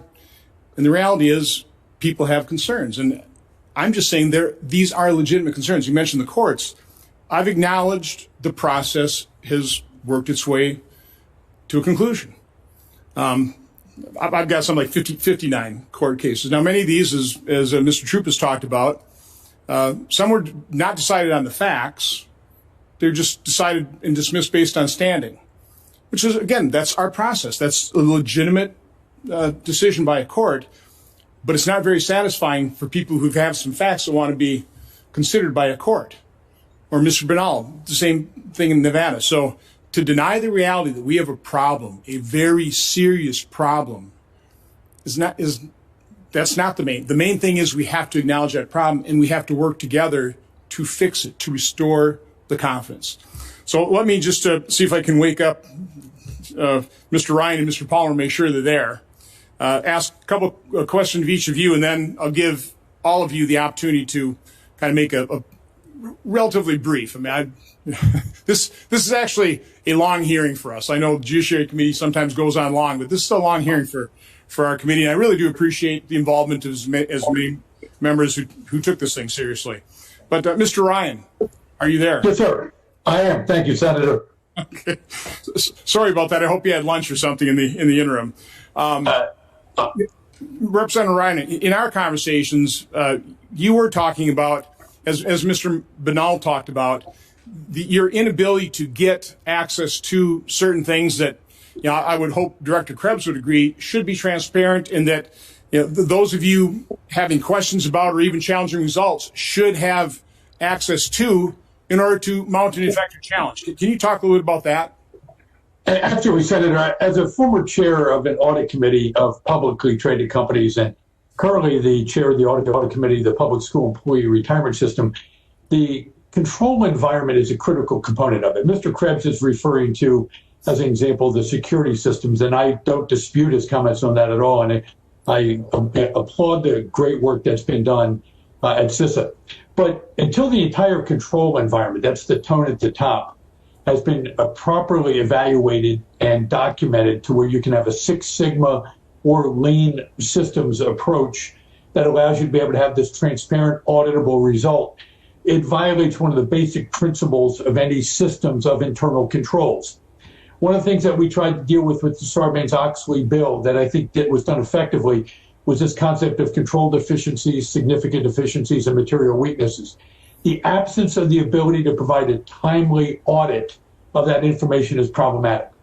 And I would just like to just make this comment. I spent a lifetime as a reserve officer, and so I was also on active duty, either in Operation Uphold Democracy in Haiti, Operation Iraqi Freedom. I helped supervise some of the elections results in Iraq in 2005 after I was called out of retirement.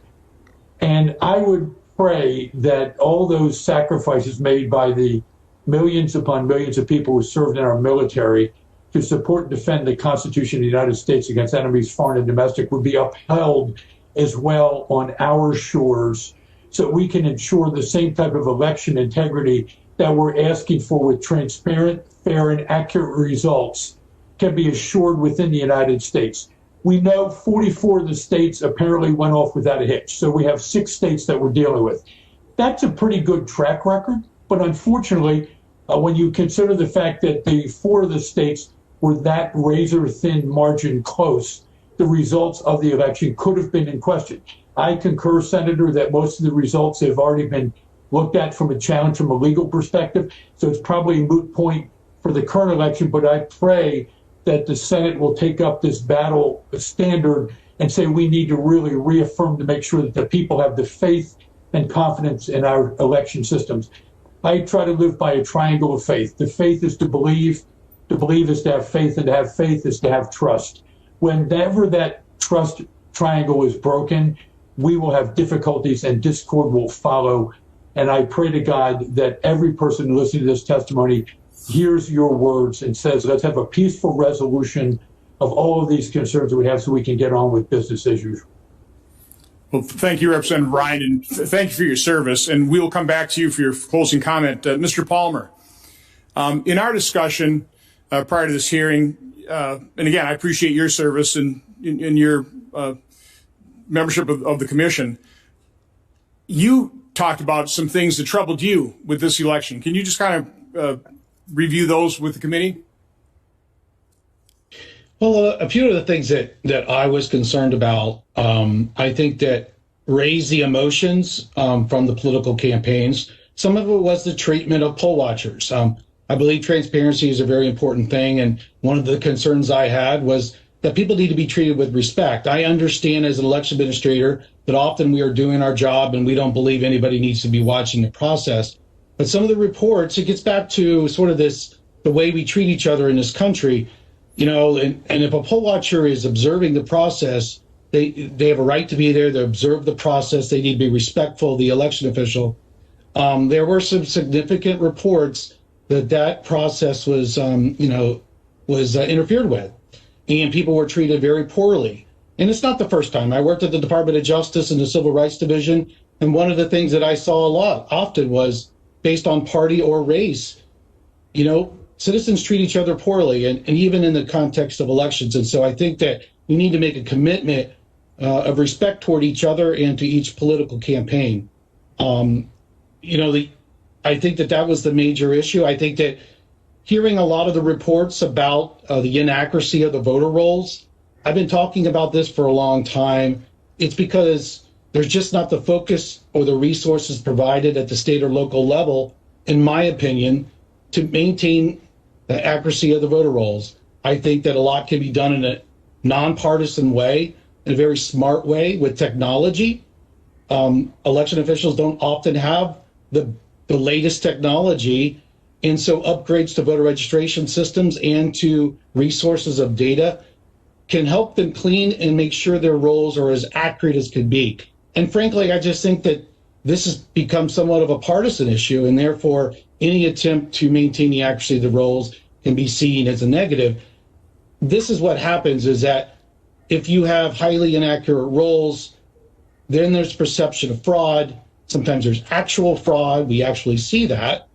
And it may not change an election except in a close race, but our job as administrators to make sure that there is no fraud and mitigate and minimize any irregularities. That's the goal. Only with technology and resources and a commitment to doing it will we see those instances decrease. And that's I believe technology and resources are some bipartisan ways to decrease that, sir. If you could also, because your commission does act to certify some of these voting machines, not all of them, but in some states you do, can you just quickly, and I mean quickly, go through kind of what that certification process is. And I think that was one of the issues you did see is, somebody trying to get back into those machines inside that certification process. Well, we have a certification process for voting systems. One of the vulnerabilities that we have, and I believe CISA would agree, is that the non-voting systems that are tied to the internet, they perform important functions like voter registration, electronic poll books.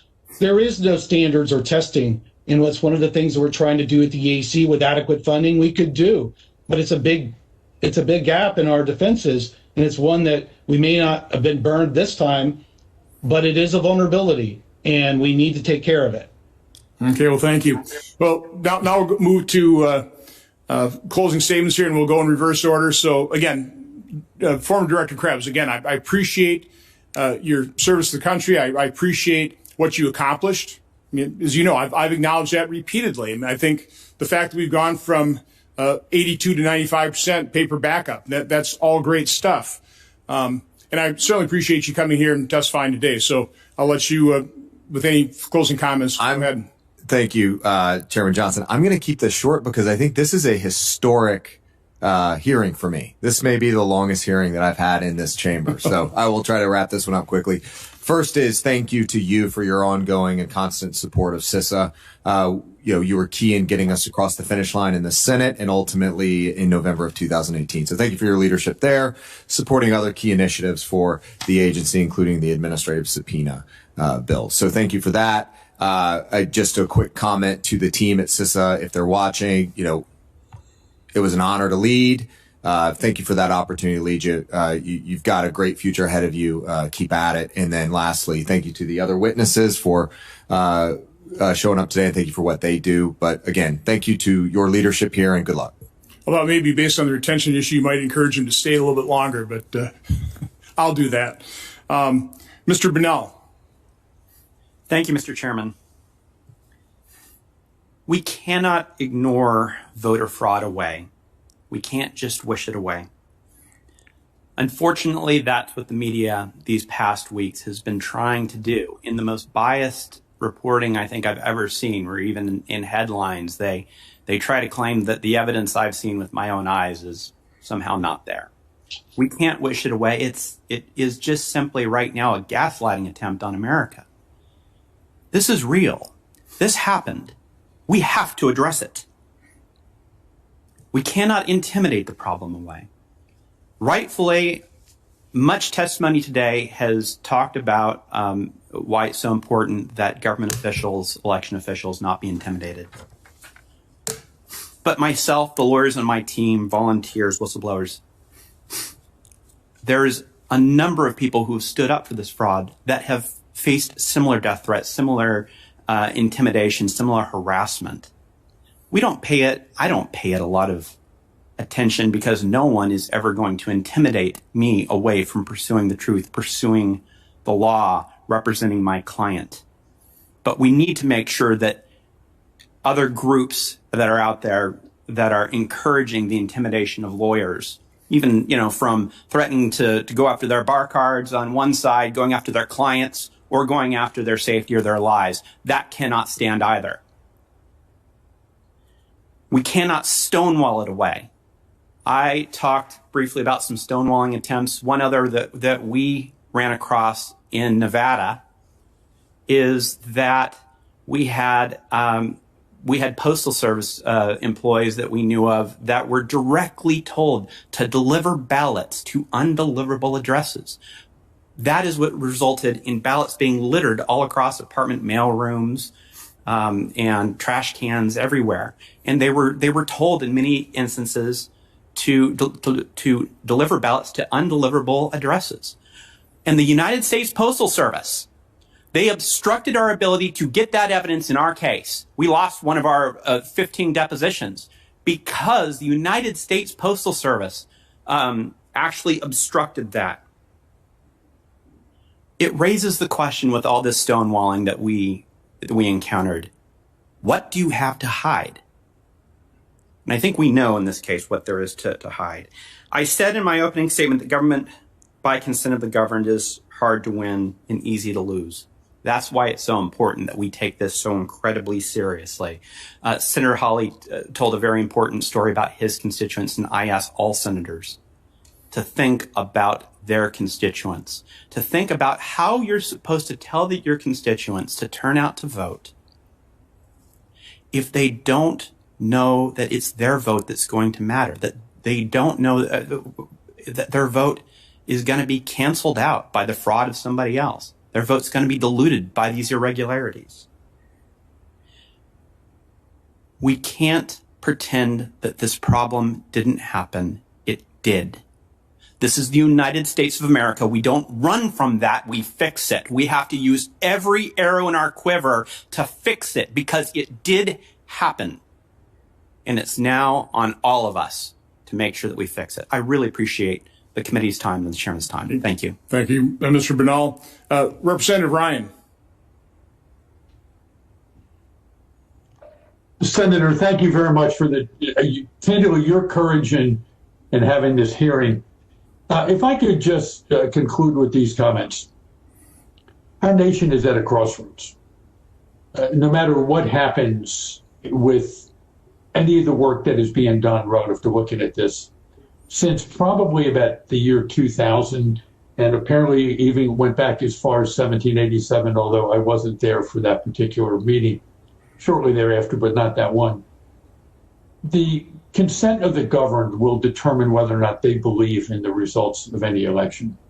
It has gotten significantly worse. It's one of the reasons I ran for office and was elected in 2016, obviously later in my life. We have to examine the processes from start to finish.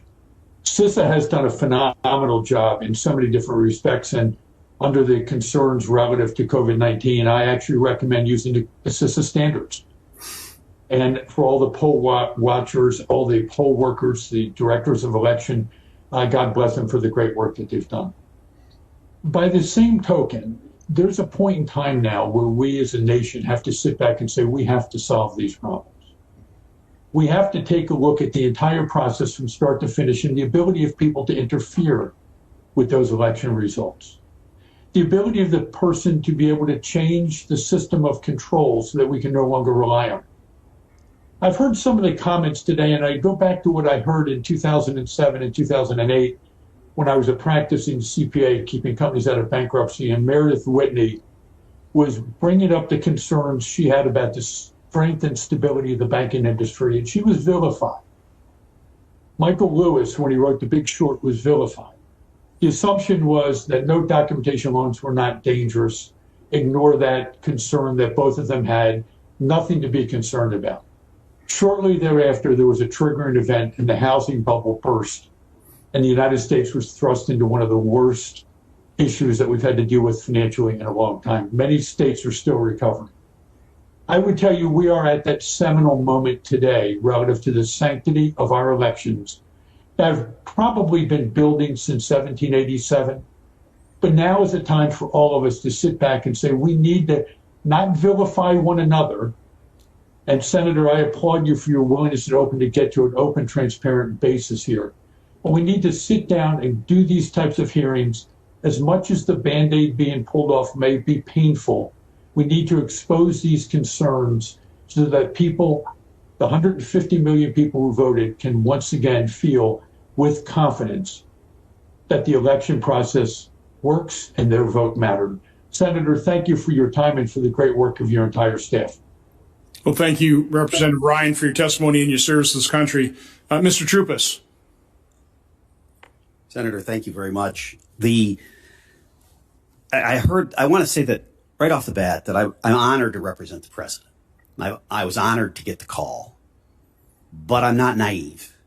One of the reasons I was called is because virtually every major law firm in this country and in this city refused to represent the president, not because of the lack of merit of his claims. We've certainly demonstrated there's merit, but because of the cancel culture, because of the environment that has been created by the left that has intimidated lawyers so they can't be here, They're not here because from the giant law firms, precisely because they were ordered by their management committees and others that you cannot take those cases. And the reason you cannot take those cases is because our clients or the Democrat Party or the incoming administration will remember that and they will hold it against you. That's a sad state of affairs. As a former judge, I was so incensed by that I took the representation. That was the ultimate reason I took that representation. And I've heard a lot today about what went on afterwards, as if these latest threats are coming from the right. Remember why and how this started after the election. We need to have faith in our court system. We have to acknowledge that the court system has been deeply intimidated by the left, just as the lawyers have been intimidated. And that is a sad, sad state of affairs. And I so much appreciate, Senator, that you're holding these hearings, because otherwise, as we're finding out all over the country, these items just disappear. Number two, I wanted to say, as I've said throughout my testimony, that one of the reasons people are doubting the election is because the other side here, the Biden campaign's primary defense is don't hear the evidence. Don't let them litigate. Don't have a court rule on the substance. Let's be honest, that's what's going on. And so that's why the public doesn't trust this outcome. It's not about the president. It's about what the other side is doing to intimidate and force people not to listen, not to take the evidence. I've heard lots of fancy words here today, but if you give transparency, if you let the issues come out, and I've represented Republicans and I've represented Democrats, and at the end of the day, lawyers do their job when it is in the open and we are able to present the evidence. And I so appreciate the fact that you, a non-lawyer, is taking on this task here. But finally, and I have to say this, we had 4,000 people volunteer from everywhere in the country to come to Wisconsin to participate in the process. We had over 2,500 volunteers over a 10-day period take their own time, their own money, come from all over the country. And they came and they attended the recount and they participated. And I said to the recount on the floor, the Democrats and the Republicans, I said, if you are losing your faith in the greatness of this republic, look at this recount. Look at the number of people from the Trump campaign and from the Biden campaign that would give of their time and effort to be here, in that case in Madison, Wisconsin. It was humbling, truly humbling for me and everyone on our legal team and everyone who was there.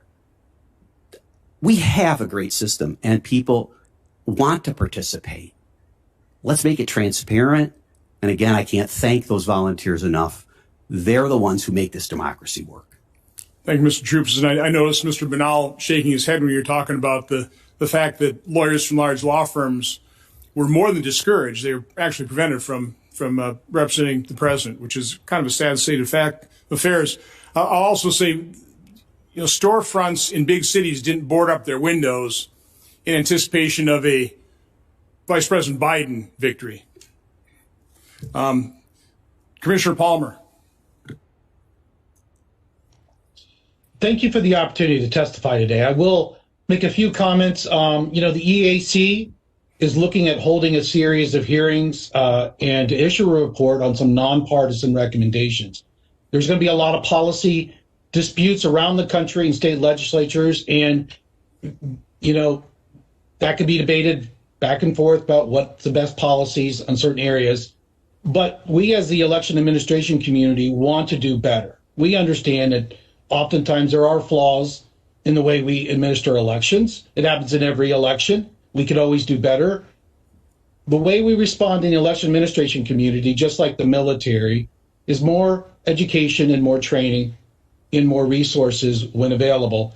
And that is really the recipe, I believe, moving forward, is if you want to improve the performance of election officials and their election workers within an office and our poll workers, it will take a commitment of time, resources, and training to do so. And the EAC is prepared to do that free to localities if with appropriate funding. I think that is really my solution, thinking back to my military days. Whenever there was an issue, more education and more funding, more training. Thank you, Commissioner Palmer. Judge Starr, you are leadoff hitter. Now you're batting cleanup here. So thank you for hanging in there. You have some closing comments. I think the bottom of the order, Mr. Chairman, but thank you. Thank you for your leadership. In a real sense, today's hearing has been a tribute to the Constitution. I love Senator Carper's comments about December 7, 1787, and the idea to form a more perfect union. And this hearing has been in that spirit. I'm also reminded of one of President Lyndon Johnson's favorite quotes from the prophet Isaiah, "Let us reason together." And I think this has been a time of reasoning together and listening in the great traditions of the United States Senate. So let me close with words that I heard with my own ears from United States Senator Alan Simpson, now the tender age of 89 in retirement. And when he was addressing in his valedictory at the Kennedy Institute of Politics, which he headed for 2 years, he told the audience, and it was in very hushed tones, because whatever your politics were, Alan Simpson was a great man and recognized to be that. And he closed with these words: in politics, if you don't have integrity, you don't have anything. And what this hearing is trying to do is to how can we, in fact, promote not just confidence in government, but how can we, in fact, promote the integrity and honesty, which is at the bedrock of the kind of government in whom we can trust. So thank you for the honor of appearing before the committee. Well, thank you, Judge Starr, for your participation, for your service to this country.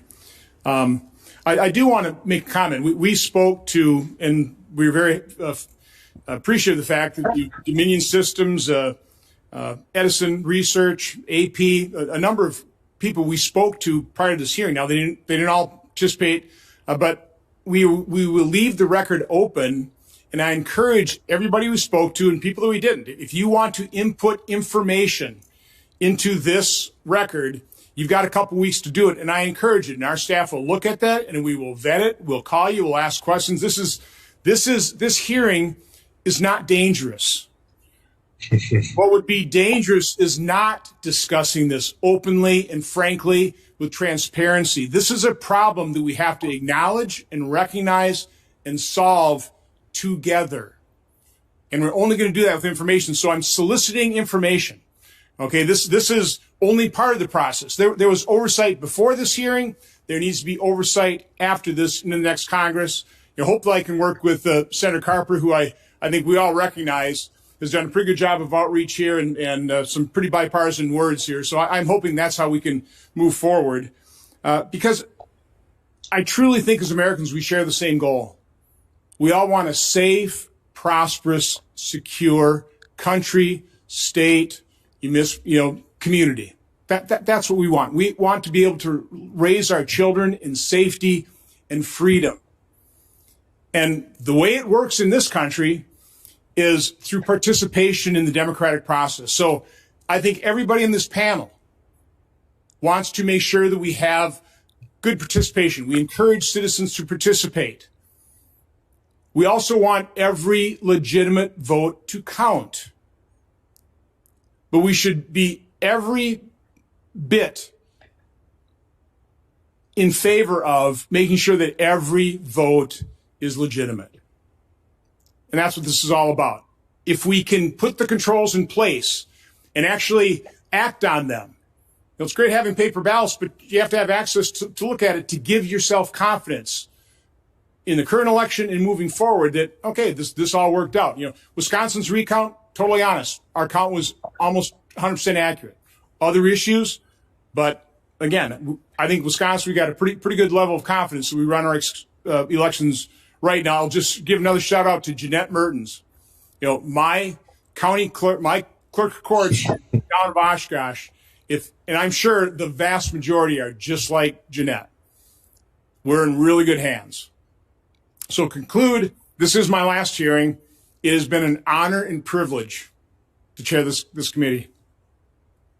Hearing's adjourned.